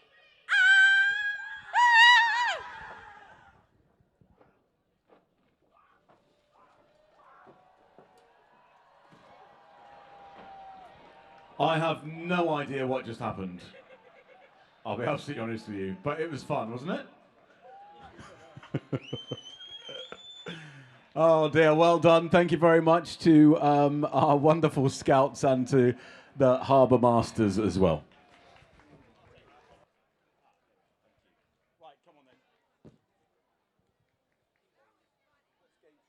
Gabriel.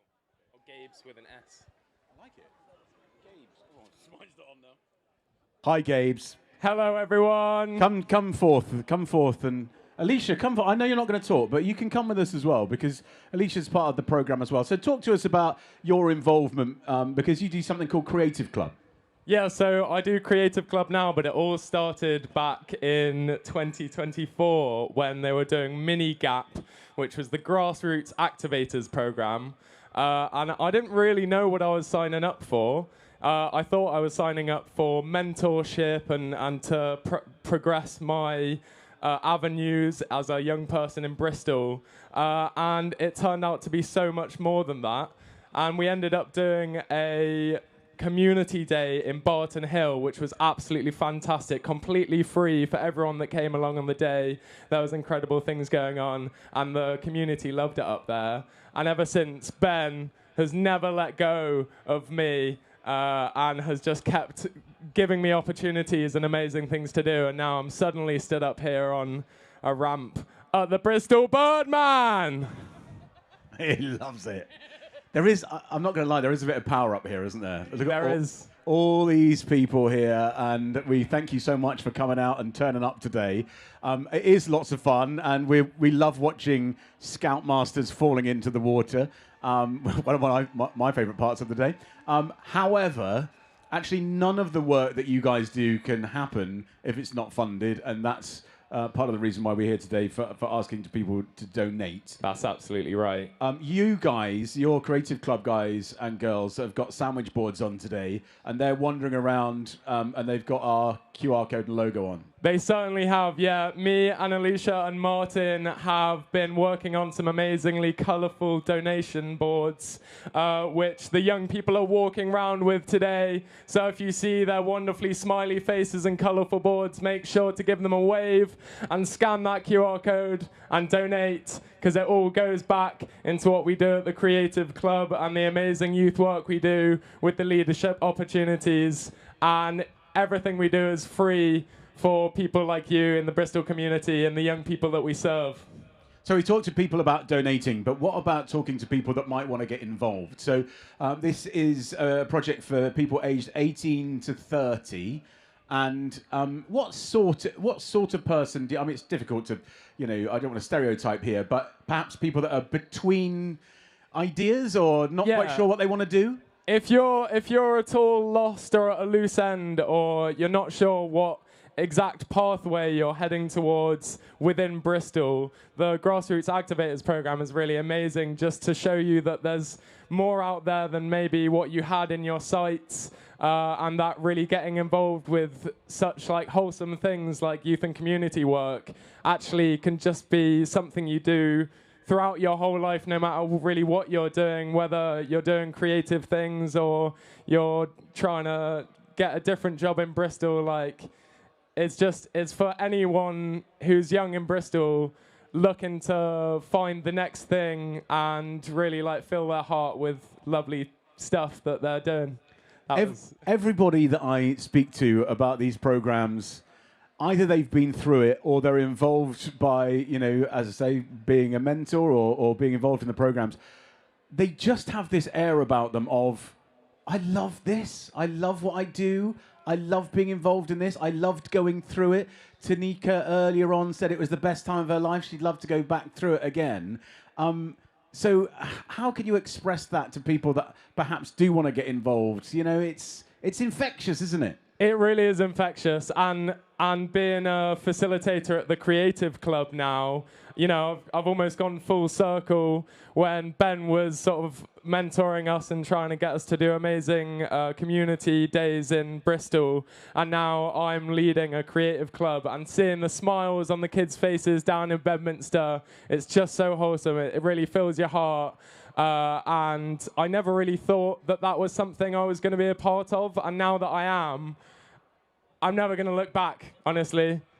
The smile on his face, everyone, is absolutely incredible. And Alicia up here nodding along with us in full support as well. Thank you so much for everything you do. Can I try something before I leave? Of course you can, Gabe. You can do whatever you like.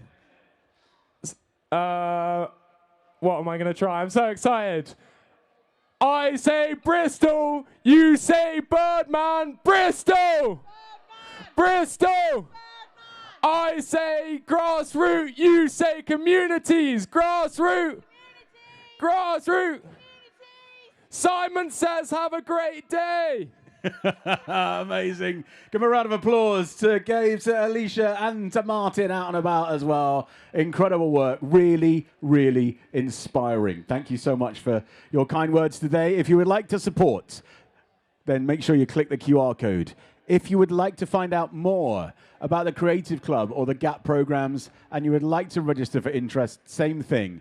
The QR code will take you to a landing page and you can decide what to do from there, including taking part in the amazing raffle. There are so many good raffle prizes. If you want to get involved, then please do so. It's a today-only thing, okay?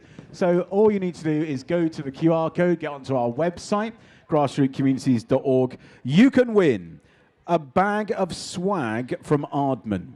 That in itself is worth a £3 ticket. There's 2 tickets to Wake the Tiger. There's a Branch 20-litre cider box. There is a surf lesson for 2 at the Waves. Cinderella tickets at the Bristol Old Vic.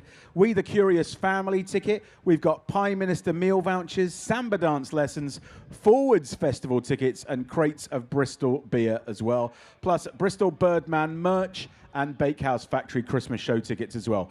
All you need to do is head to the QR code or go to grassrootscommunities.org to enter the raffle. We'll draw it a little bit later on.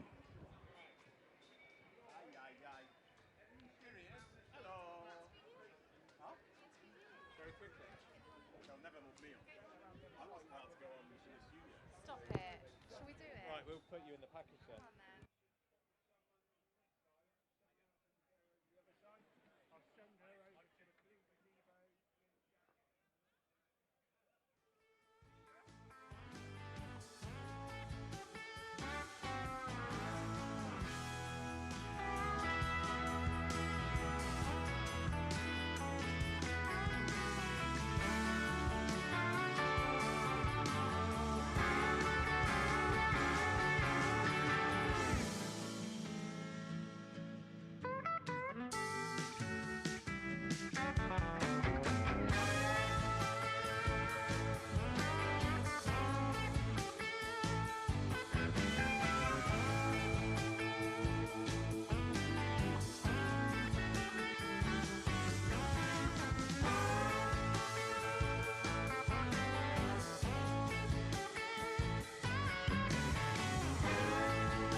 Birdman fancy dress competition. So via social media, we encourage people to come dressed up in fancy dress as our feathered friends, and we have a bit of a fashion show now. We're going to have chosen those. The stewards and the photographers, Evan and Solomon, they've been floating between the checkpoints on each side of the harbour, and they are going to be coming out here to do a bit of a catwalk. Well, I thought it was a Birdman, not a catwalk, but anyway, the Birdman catwalk is what we have provided, and the winner is going to be decided by you. So whoever gets the loudest cheer, they're going to win a raffle prize of their choice, or the opportunity to fly on the ramp as well. So Bristol Harbourside, please welcome our finalists in the Birdman Fancy Dress Competition.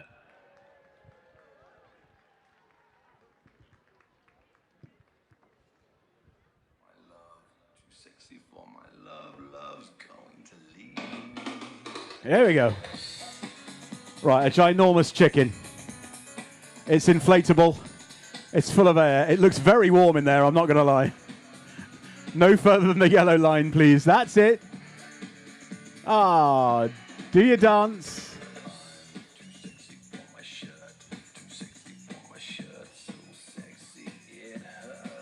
Woo!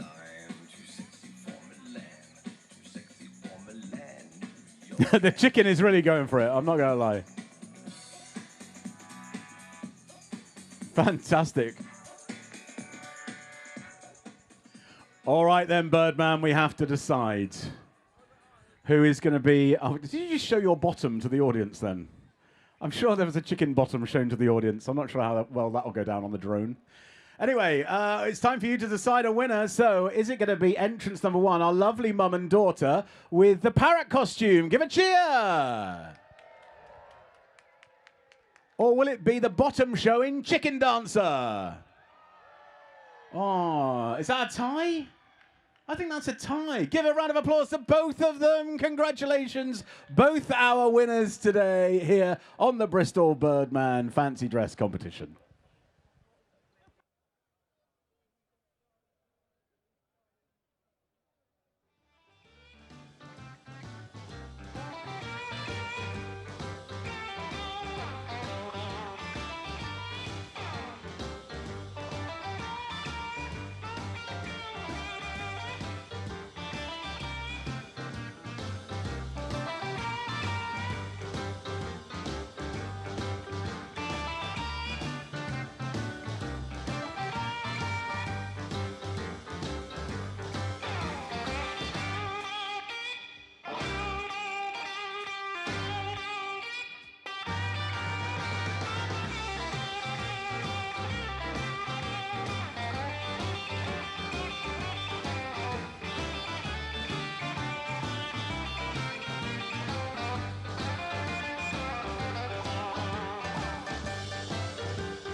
Pleasure of going around looking for our fancy dress. You did well there. This is the first time we've done the fancy dress competition this year, so hopefully next year more people will come with an idea of coming in fancy dress. But what's it like out there, Solomon, in the crowd there? What's the vibe of the Birdman? Well, the crowd was honestly great, like beyond expectations. Not anywhere near enough bird costumes though. Not enough people got the memo of the bird costumes. I expected at least 15 to 20 birds on this stage, only 2. Next year we can do it a lot better. Come on, people. Good man, excellent. So next year, remember, come in your Birdman costumes. Some of the raffle prizes, absolutely incredible. So definitely worth a look.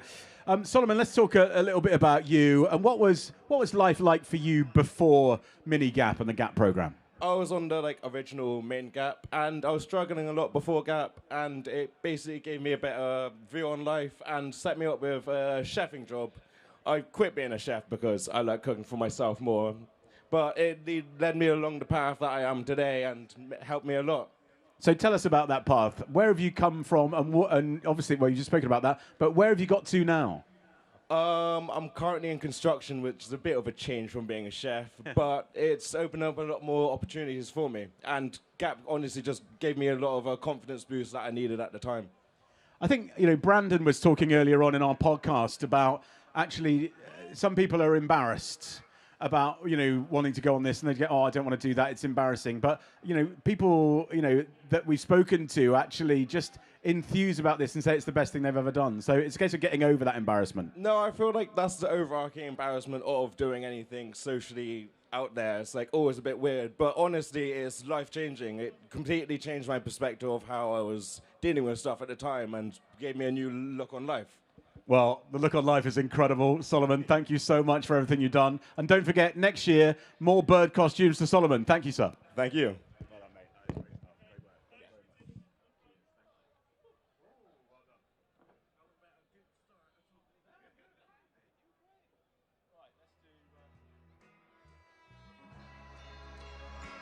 Okay, we are back on the ramp. Urban Pursuit. Urban Pursuit have got the most amount of branded cars I've ever seen on the harbourside. As I sit in the pump house, I go, how many people work for them? Let's go and... do we have a spokesperson? He's busy at the minute. He's constructing something out of what can only be described as the sort of twine that a murderer might use to wrap up a body. Is that you? Are you the body? Oh, gosh. Good luck. We've got 2 80s-style BMXs that may have once contained E.T. in a basket on the front. That kind of vibe. I'm going to be honest. The twine, the death twine, as I'm calling it, is quite taut. So I don't know whether there's going to be some sort of mechanical... something... Right. Things are being laid on the floor here. I think this lady's name is Flaky. Are you called Flaky? Okay, she's not responding to that, so maybe that's not her name. Maybe that's just a description. Right, okay. Birdman, are you ready for some more flying? Come on, I feel we've reached a flat point. Come on, Bristol. Do you want some more flying? Let me hear you say yeah! Yeah! Okay, I can speak now. Right, sir. What's your name? Where'd you come from? Hello, I'm David. I come from Urban Pursuit. Oh, I don't think you're on, David. Hold on. Sorry. I've got one job. There we go. Tell us what Urban Pursuit do, David. Thank you, Urban Pursuit. Well, some young people need an extra little bit of love, care, and attention. We take those young people as they're placed with us by their schools, and we take them to do adventurous activities and adrenaline sports. I know you see this, and you think this is an elite sportsman. Maybe not, but I could still outride most of them on the mountain bikes of the Supernova or the Yurtis Trail. We believe in the power of relationships to transform young lives. And it's through doing adventurous activities, outdoor, spending time in nature, lighting fires from sparks, whittling devices like this with knives. And because of our adventure, we thought we'd like to introduce hang gliding to the suites, the program of activities we do at Urban Pursuit. And we're very pleased to be here supporting a fellow youth work organisation, Grassroot Communities, to raise money for the same kind of young people that we work with. That's what we do. Incredible. What an incredible... I mean, life for you, I think you've made it when you have a job that doesn't feel like a job. So on a job with the job title Adventure Youth Worker wins. Doesn't it just? How long has this taken to put together? Yesterday. Okay. High hopes? High hopes. So this is a 1970s experimental hang glider design. We're calling her duct tape and paracord, because that's mostly what she's held together by. Good luck. I wish you all the best. Thank you. All righty then. Here we go. Urban Pursuit. I would have liked it to have been branded with the same branding that's on the cars, but you know, can't have everything, can you? Here we go. Ready to take off in 5, 4, 3, 2, 1. Let's Birdman!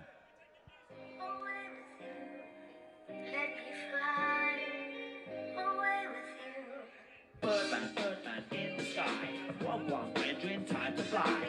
Urban Pursuit, want to take you higher. Yes, we are the team that will bring the fire. Birdman, Birdman in the sky. One, we're doing time to fly. Urban Pursuit, want to take you higher. Yes, we are the team that will bring the fire. Yo, Urban Pursuit, want to take you high. Up to the sun where you could fly. To touch the clouds, want to feel the vapor. Drift away and I'll see you later. You think you can fly, be serious. But now is the time to get delirious. Urban Pursuit, want to take you higher. Yes, we are the team that will bring the fire. Wow. They've even got their own rap for the occasion. Urban Pursuit. Well done. Congratulations and round of applause. Goodness me. Wow. Bit of flight there. Welcome back to the 2026 Bristol Birdman, raising money for Grassroots Communities, a wonderful charity helping young people across Bristol. My name is Ian Downs. I am your host for this afternoon. Thank you so much for coming out and playing with us today. And we would like to just remind you, every jump is being judged today by our panel of young people. So the futures and the fates of all of our teams today in the hand of the next generation of Bristolians. So we look forward to that. They're all on our judging boat. Give us a wave, judges. Give us a wave. There they are on the boat there. They've been on the water for quite some time now. And give us a thumbs up if you think that it's going well so far. Thumbs up. We got a thumbs up. Oh, there we go. Thumbs up. Lovely. Thank you very much. Our judges there out on the water. This is the Bristol Birdman. You can donate via the QR codes around the harbour or on the young people's sandwich boards. Plus, at the end of the ramp, of course, we've got our big QR codes. Just a reminder about our raffle, £3 a ticket. And you can make sure you get your tickets here on our QR code. That will take you to a landing page where you can find out more about the raffle. You can donate. You can also learn more about the GAP program. And you can check out the Grassroots Communities Employment Program as well. You can join the Grassroots Communities tribe as a supporter. Always ways to get involved at. And again, you can get your Birdman merch and info on Grassroots Communities via the QR code or the website, grassrootscommunities.org. Okay, now, how about an opportunity for more flying? We have only got, I'm going to count this up, there's actually only 3 flights left. So the big finale is still to come. And next up, flying here off the ramp, is going to be Yogcast. Wow. This is detailed. Where is our spokesperson? Hi. Oh, in there. Hello. Hello there. Tell us all about this creation. Hello, hello. Yes, we are Yogscast Games. I'm Jennifer from Yogscast Games. In the beautiful submarine here, we have Dav from Yogscast, suited and booted in this beautiful yellow submarine that was created by Alex. He'll tell you a little bit more about that. We're so excited to be here today to be doing something stupid like this for charity. It's wonderful. And we decided to create a submarine because we've recently announced a game. We publish games. We've recently announced a game about a submarine, and we thought, oh, look, we can make Daft jump in the harbour wearing a submarine costume. What better way to cross-promote your business than to sink it to the bottom of Bristol Harbour? Brave. How long has it taken to put this piece of work together? Oh, well, I'll pass the microphone over to Alex, who can tell you a little bit more about that. Alex, tell us all about this creation. Hey, how you doing? So this thing took about 60-something working hours and about an hour of planning. We built it above the famous old Duke in the centre of town. Wow. They're amazing. We probably had as many pints as we did hours worked on it. So it was a good fun build. Like, we were super into it. For sure. And, like King Street is one of the best places to be in Bristol on a night out. And, it definitely looks like some of the ideas have made its way to the ramp here. Just don't look too close. Do you have any techniques that we can share with anyone here, or is it all top secret? Cardboard, lots and lots of cardboard. That was all thanks to the scrap store. Those guys are amazing. Go there, visit that place. And the big ingredient is duct tape. About 180 meters of that, and then hot glue sticks, which we did about 140 of. Wow. So yeah, those are the main ingredients, and hopes and dreams. Good stuff. All about to either fly or descend rather quickly. We're trying to go deep. I like it, of We want course. to go real deep. It's a submarine.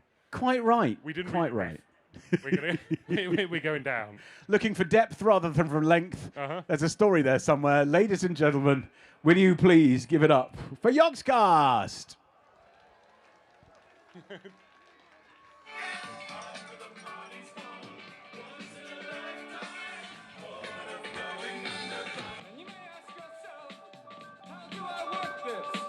And you may ask yourself, where is that large automobile? And you may tell yourself, this is not my beautiful house. And you may tell yourself, this is not my beautiful wife. Letting the days go by, let the water hold me out. Letting the days go by, water flowing underground into the blue again. After the money's gone. Wow. How do you feel it went? Terribly. Yeah, well, Go very far, did it? it was great though taking part. And like you say, it's a submarine, so we're all good. Thank you very much, guys. Yogscast Games, amazing stuff here at the Birdman.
We've got some more young people to introduce to you, and there's going to be a performance as well.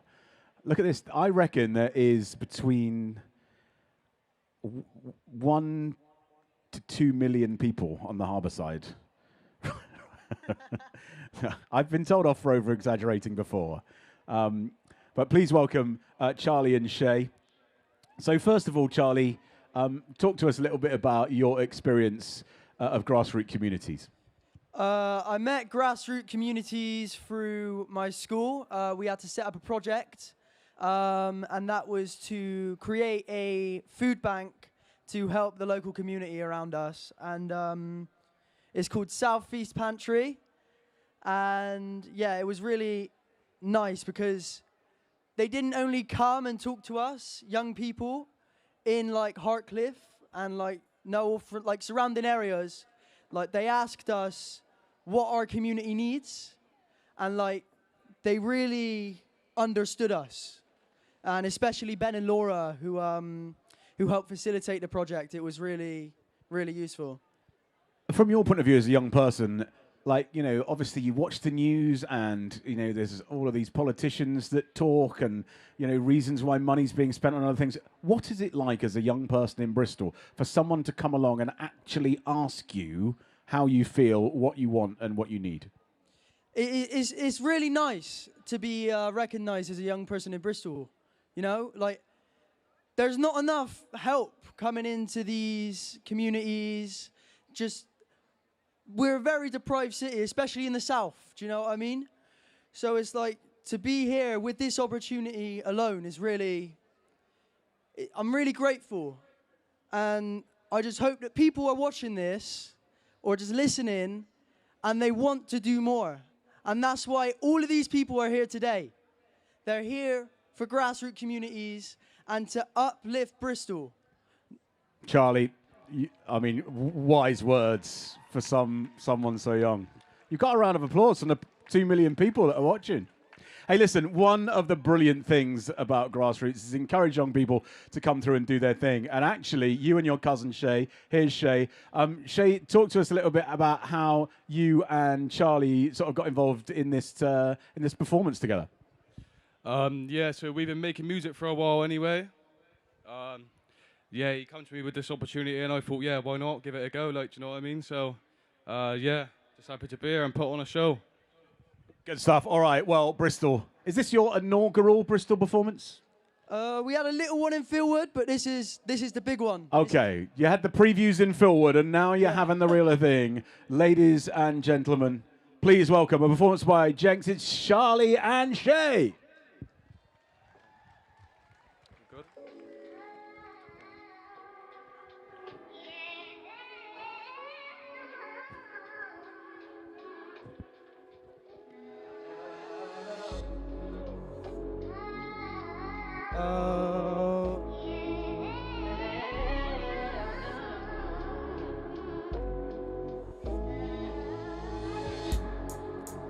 Take it as it comes.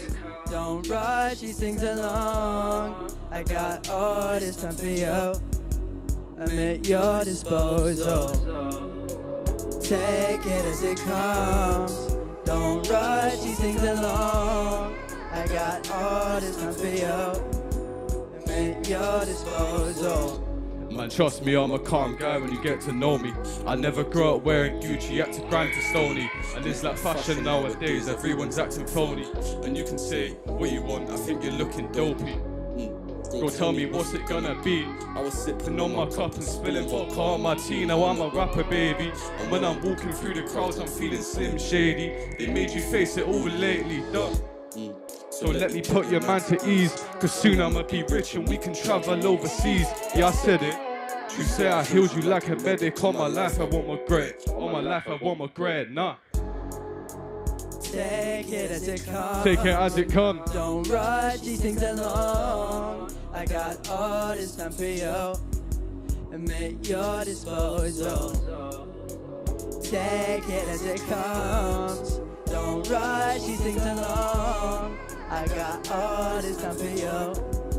I'm at your disposal. I miss you proper, hit me harder when our souls departed. I had a dream like Martin Luther, this is how it started. And I don't care about beef, Queen Lizzie is my only target. I'm grinding every day, I know I gotta be the hardest. See your people ain't your people, man, the truth's evil. And I'm like Shakespeare on a pad, could probably write a sequel. Shit happened in my life, I let it be just like the Beatles. Gotta watch the brothers that you roll with, brothers are deceitful. Take it as it comes. Take it as it comes. Don't rush these things along. Don't rush these things along. I got all this time for you. All this time for us. I'm at your disposal. Take it as it comes. Don't rush these things along. I got all this time for you. I'm at your disposal. Birdman, make some noise! Yeah, yeah. Thank you very much. I'm at your disposal.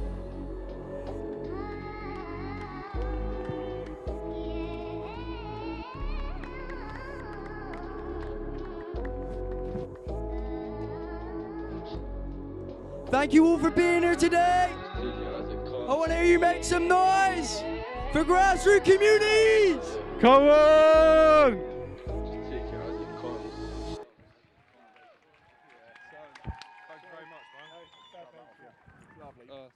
Thank you very much.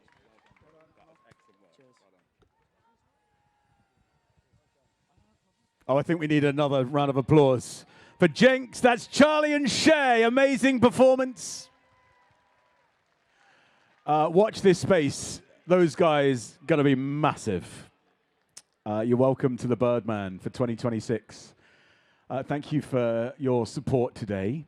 I was just backstage there with Ben and listening to Charlie speak about his experience about being a young person in Bristol and how Grassroot Communities has really changed his life. Really makes me want to ask you to just dig that little bit deeper in your pocket if you can. If you have been entertained by anything here today and it's worth £1, if you could find the QR code, please, either on the boat there or on the side of the ramp. And even £1, £2, £5, whatever you can afford, 50p, will all go to help transform people's lives like Charlie and like the rest of the young people that you've heard from today. I've interviewed lots of people in my career as a broadcaster, but I've never been more moved by anybody involved in this project. The GAP project by Grassroot Communities, the joy on their face that they have when they talk about their experiences is incredible. And I talk about it being infectious, and I talk about it being a bit of a club. And if you would like to be in on that club, or you know a young person that would benefit from being in on that club, please visit the QR code or grassrootcommunities.org. The landing page will take you to options. Either you can donate, or you can show an expression of interest in our next GAP program for 18 to 30-year-olds. And with your help, we really can make a difference to young people in Bristol. So thank you so far, and I'll hope to update you with our latest money raised total on the way very shortly. But also it's fun today. It's all about the action on the water, and still to come. Last year, it was an incredible, not performance, but show. We have Bakehouse Factory next up here on the Birdman ramp.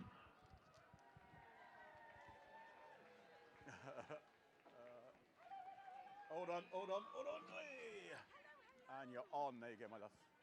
Hello, hello. You're very welcome. You're very pink. Thank you. I am very pink because today, ladies and gentlemen, my name is Felicity Flamingo, and we are reporting live from Bristol Birdman.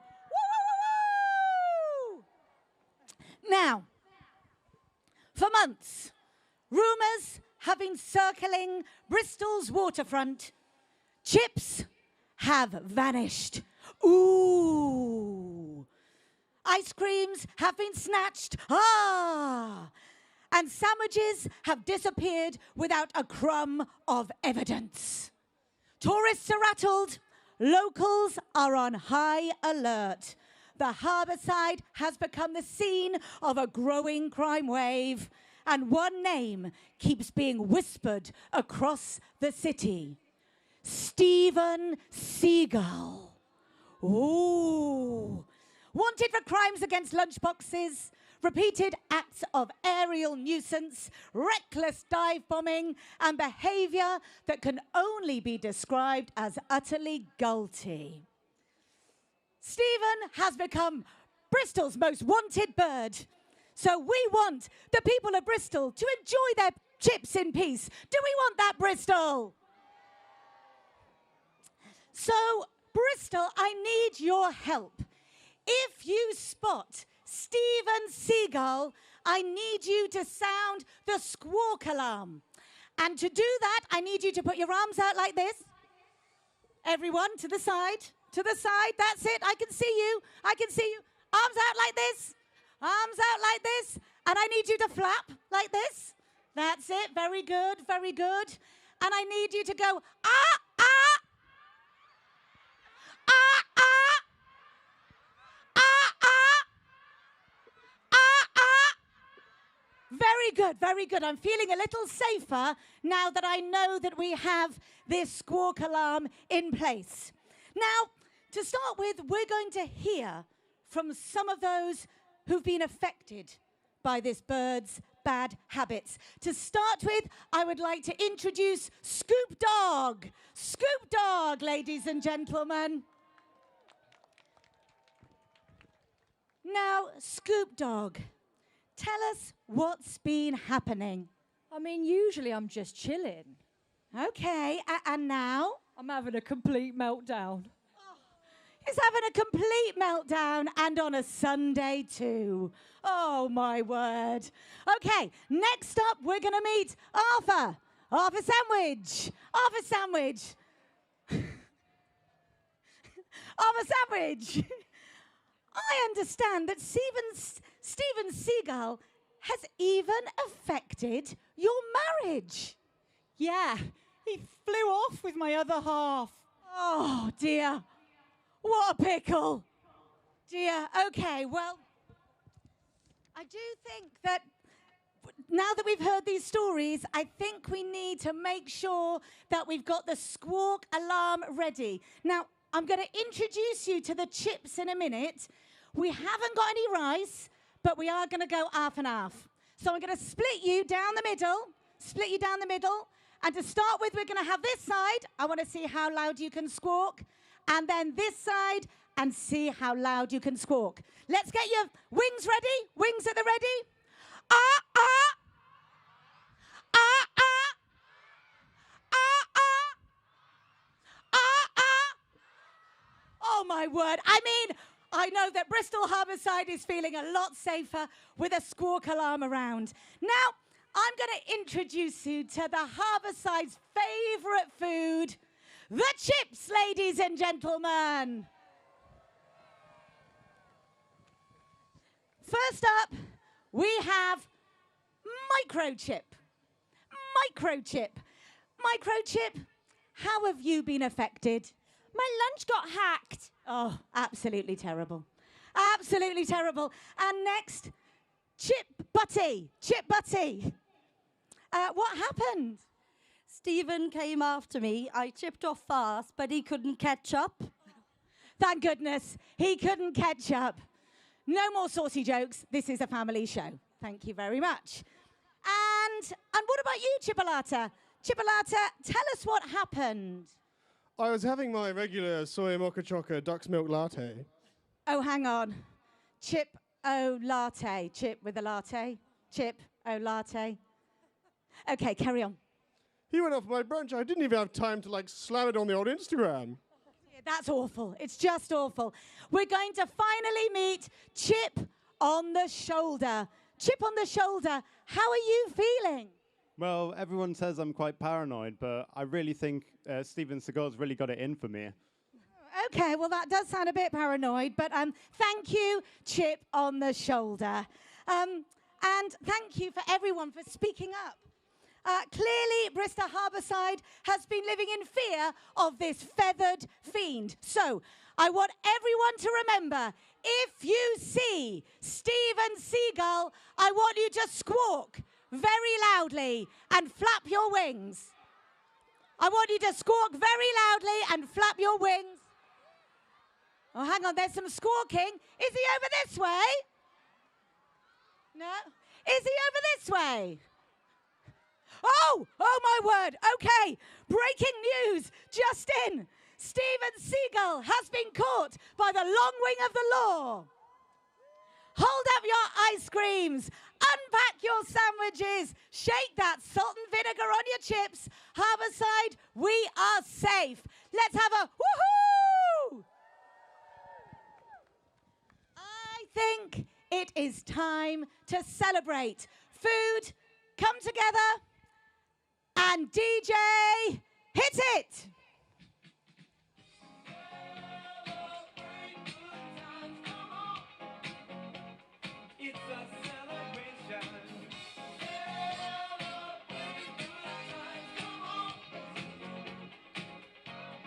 Oh, hang on. The police is dancing with the food. That means who's looking after Steven Seagal?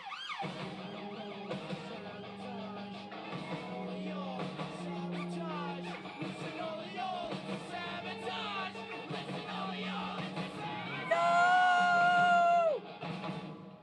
Steven Seagal has escaped and he's got Chip on the shoulder. Chip on the shoulder. What have you got to say? Well, Chip happens. Chip happens, Bristol. Chip happens. Okay, Bristol.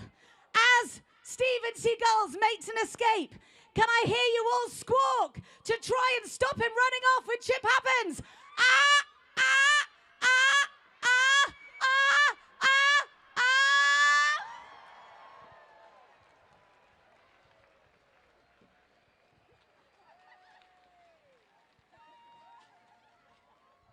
Thank you, Bristol! Oh, wow. Never to disappoint. Another year, another amazing performance. Thank you very much, Bristol. Give it up for Bakehouse Factory. Right, I've got some news on the totalizer. And, I mean, it's good news and it's bad news. The good news is that we have raised a bit more money. So we have now got to just over £4,800. Amazing. Well done. The bad news is that obviously we need to get that over £5,000 because everybody likes a round number. So we're not far away from it. So, you know, a couple of quid here and there. If you've enjoyed today, it's been entertaining for you and you feel like you'd like to give just a little something, try and bump us over that £5,000 mark would be brilliant. Grassrootcommunities.org or the QR codes on either side of the ramp here. Or, of course, into the collection buckets. If we can get over that £5,000, we've also raised nearly £2,000 in the raffle as well. That ongoing, you can find out all the details on our website and get involved. Next up on the ramp, they are the reigning champs. Can Grassroot Communities hold on to their own record? By the way, they didn't accept the prize last year, even though they won. Very, very, very honourable of them. But they're here to perform again. Ladies and gentlemen, next up, it's Grassroot Communities.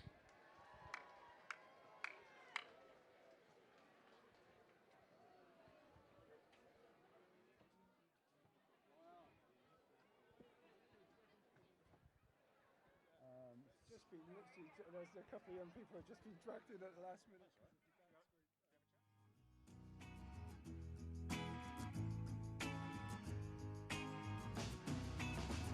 At the heart of your organisation. Can you give us any background on how long it's taken you to put all of this together, please? It has taken us at least 3 sessions of the staff of Grassroot Communities to come together. We've had our team meetings at the end of each month. We've managed to blag a load of sponsorship boards off of Morrison's. Upfest gave us a load of old spray cans. Our Mitch's dad printed out some stickers. We've managed to get a load of given away costumes to the young people. And we are ready to fly. Mitch's outfit has been built with Alicia, with ideas from young people from Creative Club. We're ready to go, baby. Right, we're going to chat to Mitch in just a second. But Ben, talk to us a little bit about Mitch, because not only is he an incredible pilot of Birdman flying machines, he is also in training to be a pilot, but started off in a very different place when you first met him. Yeah, I met Mitch quite a long time ago in Artcliffe. He was going to merchant school at the time. There was something called co-curricular. And basically we took him off with other young people and done some bushcraft skills, done a little program with them. And I remember, well, actually I don't remember, but I remember Mitch telling me, since I met him afterwards, you got me to eat a fisheye. I can't believe you got me to do that. And that was the first moment we met him. And then a year or two after that, there was various different challenges going on with antisocial behaviour, bits and pieces in Hartcliffe. And there were some brilliant young people in that community that said, hang on a minute, if we set up a boxing club, I think we can make a difference to those young people. And that was Regan, that was Ella, that was Josh, and that was our Mitch as well. And basically they stepped up and they developed the Artcliffe Community Boxing Club from scratch. They've done the different training. I'll tell you a bit more about it in a minute. But I mean, I just want to finish his journey off a little bit and really hear from him.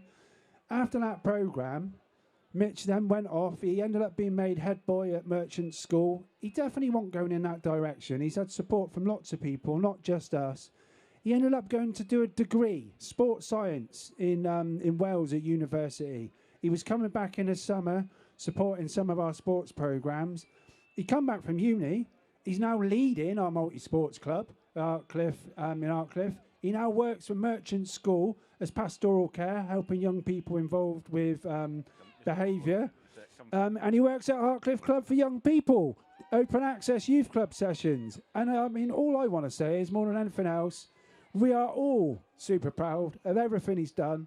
And today, we can't wait to see him fly, because as in next year, he might be in the RAF, flying planes. Oh, welcome, Mitch, to the stage.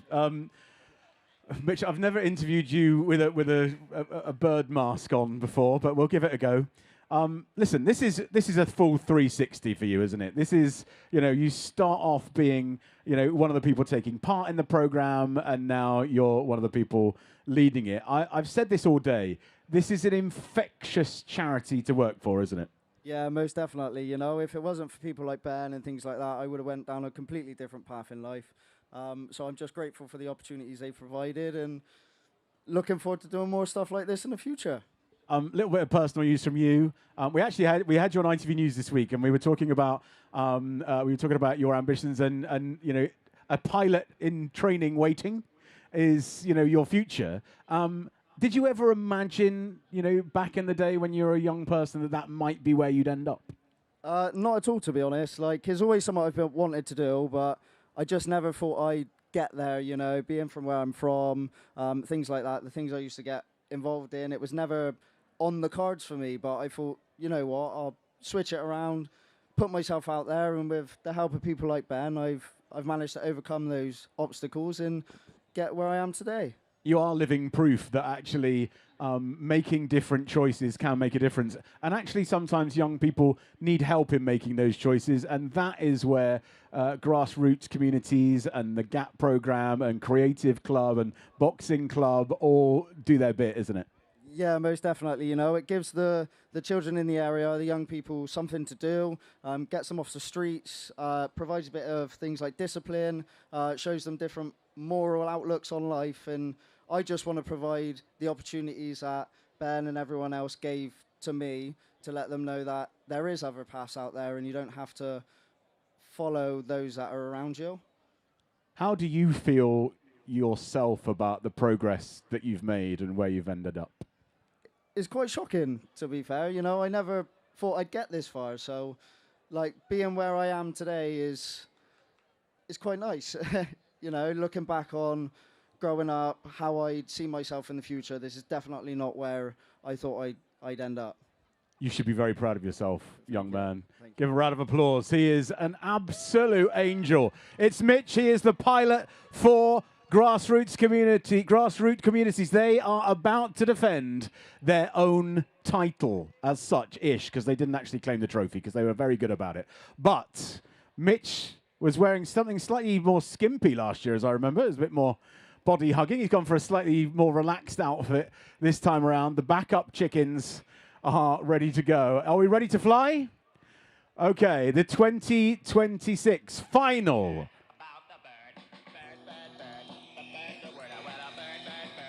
Here we go.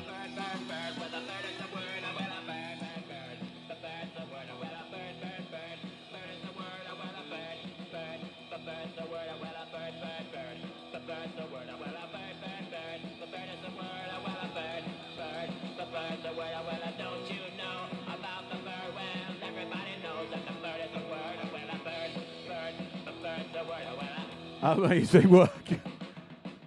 Give him a round of applause. Our future RAF pilot is in the sink. Well done. Congratulations. Thank you very much. If Mitch's story has inspired you, if you have a young person in your life that could do with a transformation like Mitch had, find out more about how you can get involved in the GAP program online at grassrootcommunities.org or via our QR codes. That is all of our jumping for today. Could I ask the young judges to make their way back now? If the young judges can make their way back in, we're going to be judging and we're going to have our results and we're going to tell you who has been the winner in all of the categories on the way very shortly indeed. Stick around for our winners, and for those of you that are moving on, thank you so much for coming out to the Birdman for 2026. We will be back next year, more fun and games. If you want to get involved next year and enter a team, all of the details on our website at grassrootcommunities.org. So thank you very much for sticking around, and if you hold on for about 5-10 minutes, we'll have all of the winners for the Birdman 2026.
results, let's just have a chat to one of the organisers. Heather, you and I have been working on this project for the last year or so. Well, I say you and I have. You've been doing everything, and I come in and stand on a ramp for 2 hours and get sunburnt. But this is an incredible event. And when does the planning for Birdman 2027 start? Tomorrow. Seriously, though, thank you for everyone coming out today. It's been brilliant. But also the sponsors and the teams and all the companies that have supported it and taken part. There are probably in excess of 30 companies, 40 maybe, that have donated their time, they've donated money, they've donated their kit, the wonderful talent, everything. So, yeah, thank you, Bristol Communities. It's brilliant. Just to mention the main event sponsor, Bristol Beer Factory. They've also helped develop the Give Them Wings, the IPA beer that they're selling at the Pump House as well. Clifton Coffee Roasters, All Aboard Water Sports, the Yogscast and Branch Cider as well. Thank you very much to the Grain Barge in the Nova Scotia, to Precision Access Scaffold, to Mango Stone and 2601 Creative Prints, the trophy creators. Bristol Picture for doing all of the event photography, and for Bristol Community Ferry Boats for the VIP boats. We're going to have a bit of a finale as well with Batala Bristol very shortly. However, Heather, we talked about planning for 2027. How else can people get involved? So if you scan the QR code on the side of the ramp, you'll go through to our website and you can apply for next year. So do that. If you've enjoyed what you've seen, and let's face it, not a huge amount of flying was done, but a lot of fun was had. However, if you want to bring the flying element next year, if you work for someone that has access to the brains of flight engineering and you would like to come and fly across the harbour, we would love to have you as a team in the Birdman next year. Go to the website for more details. Thank you very much, Heather, and thank you very much to all of the organising committee for Birdman for 2026.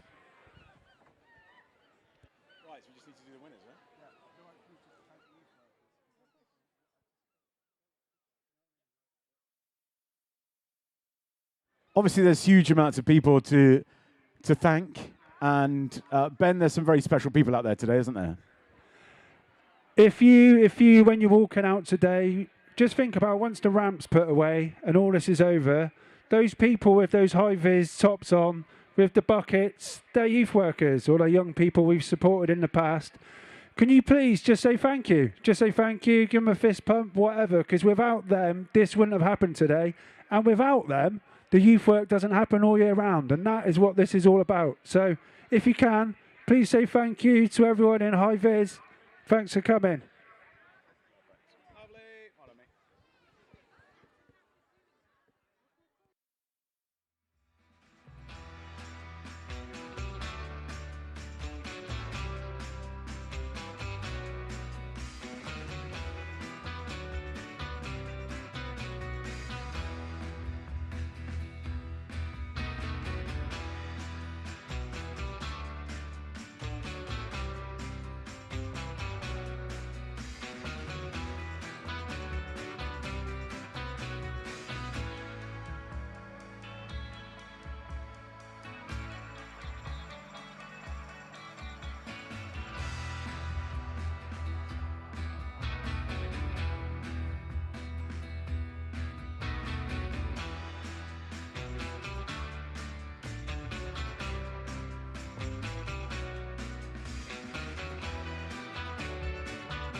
Gilbert, who we got? What's your name? Eve. Eve, what's your name? Susie! Wow, not quite sure we heard Susie's name. And what's your name? Indy. Indy, okay. Tell us what you've been doing today, Indy. We've been watching the Birdman. Okay, what else have you? So you've been watching what happens, and then what have you been doing? Judging. Okay, so in your experience, have you had a good day? Yes. What was your favourite bit of the day so far? The Birdman and playing computer games. Okay, all right. So what this group of young people have done here is come up with the awards. So let's make a entryway. Come over, that's it. Go and we're going to support these people on. So we have a selection of awards, and for the best speech and interview, the award has gone to Eastside Community Trust. Come on up.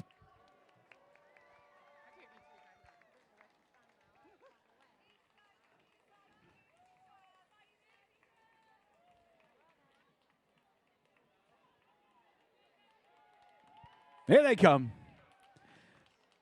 Best speech and interview. Our Eastside winners, go and grab your trophy. That's it. Smile at the camera. Smile at the camera. Love it. Next up, the award for Best Looking Flying Contraption.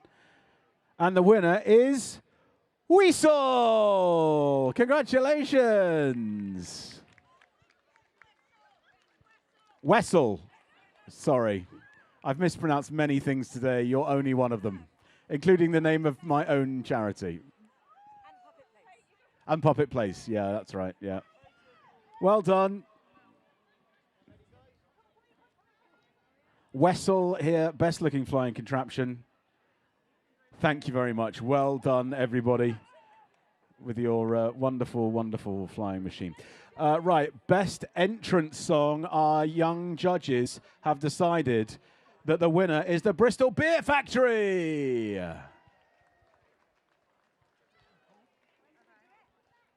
Up you come, Bristol Beer Factory. No Bristol Beer Factory? Bristol Beer Factory, best entrance song? Not here, okay. The most entertaining Birdman flight of the day, as judged by our young people, is Clifton Coffee. Congratulations, Clifton. Up you come. Most entertaining. Also, can I say most refreshing, as a coffee did appear on the ramp for me. So thank you very much. Very kind. Look at them. Here they are, jubilant winners of the most entertaining. And here is our young person. There is a photographer, if you'd like to have a little picture. That's it. Picture with the award. Love it. Thank you very much, Clifton Coffee, and for everything that you've done in regards to donating. Thank you very much. You find out more about it on our website. Right, best use of recycled material goes to Yogscast. Well done. Are they any representatives with us of Yogscast? There they come. I can see a man speeding through the crowd. Up you come, sir. Up you come. Also sporting one of the best moustaches of the entire event. See our winner here. Congratulations. And a little picture. That's it. Thumbs up. Lovely. Well done. Thanks, Yogscast. Very good. Right. Best teamwork goes to the 91st Scouts. Well done, the Scouts. One of the most complicated preambles I've ever seen in my life. I'm not sure. I need to watch the video back to understand it. But amazing teamwork, as ever, as judged by our young people. Best teamwork from our wonderful 91st Scouts and the Harbour Masters as well. Thank you very much, Harbour Masters. Yeah, all come up. Have a picture. Have a picture. That's it. Young people, that's what it's all about. And click. Love it. Well done. Right, biggest splash. Now, this is part of the Birdman. This is the part of Birdman we love. We love a big splash. and our jury of young people decided that the biggest splash was to be awarded today to UE Engineering, the big Concorde that went splash into the harbour. Congratulations, well done, UE Engineering, for the biggest splash for today.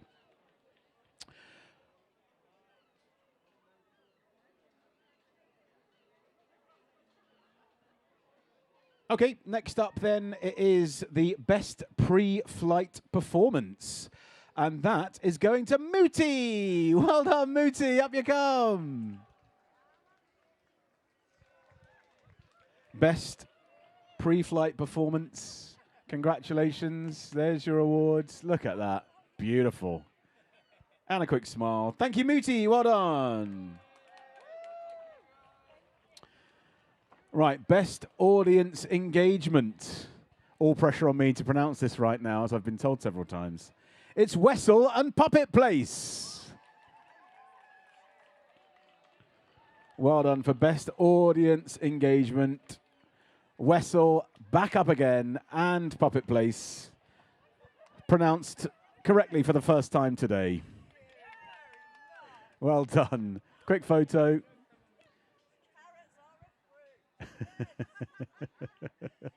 Well done, guys. Thank you very much for all the fun and games. Love it. Okay, we're going to go to the young person's panel's favourite. Then we're going to do furthest flown. Then we're going to do highest fundraiser. So, the young person's panel's favourite performance and flight was the Bakehouse Factory. Congratulations to you. Up you come.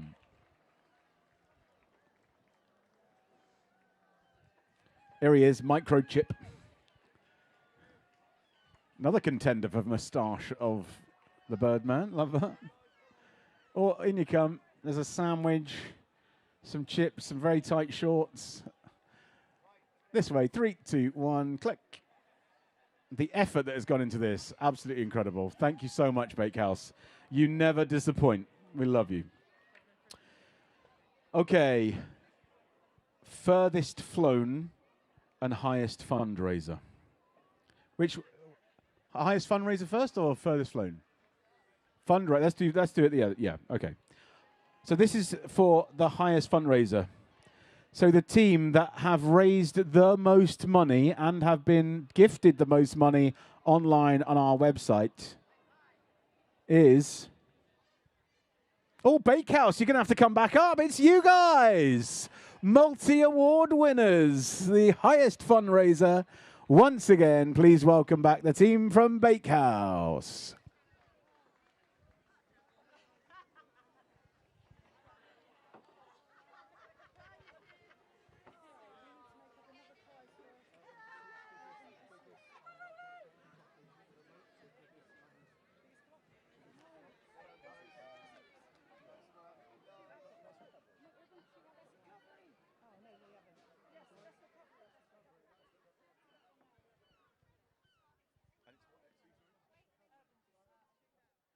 And the award for Best Recovery on the ramp, it is Urban Pursuits after their little tiny whoops. Well done, Urban Pursuits. Best Recovery. It's all about the recovery. We know that's true. Come and accept your award. Congratulations. Well done, guys, over there. That's it, just behind you. There we go. 3, 2, 1, click. In the pictures, that's it. 3, 2, 1, click. Lovely. Thank you very much. Well done, Urban Pursuits. Great stuff. Okie dokie. It is time for the big one. The culmination of the Bristol Birdman for 2026. It's not all about length. It is about enjoyment. It's about fun. But it is a competition, and we do have to have a winner. So now, for the furthest flown, as confirmed by Grant, who is an expert of all things waterways. The winner and the furthest flown for Birdman 2026 is... I'll tell you after the break. See you in 3. No, I'm joking. Grassroot Communities again! Give 'em a round of applause. Come on, guys. Come on. Second year in a row. This young man has flown the furthest into Bristol Harbour. And a huge round of applause, please, for our furthest flown. Grassroot Communities and the pilot, Mitch! And the upside-down confetti cannons. Listen, everybody, thank you so much for your support for today. Give one more huge round of applause to our furthest flown. It's Grassroot Communities!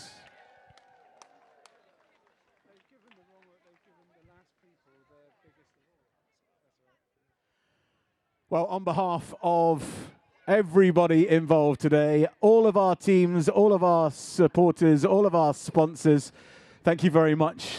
For everybody that lives around the harbourside, I'm really sorry that for the last 4 hours I've been booming into your living rooms, but thank you very much for your support. To everybody that has donated, thank you so much. And I can now give you our total for on the day. We were looking for something over £5,000. The total on the day is £5,500. We've done it, everyone! Congratulations. Thank you so much for your support. And Bristol, we'll see you for Bristol Birdman 2027 next year. Thank you very much. Have a great rest of your Sunday.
you.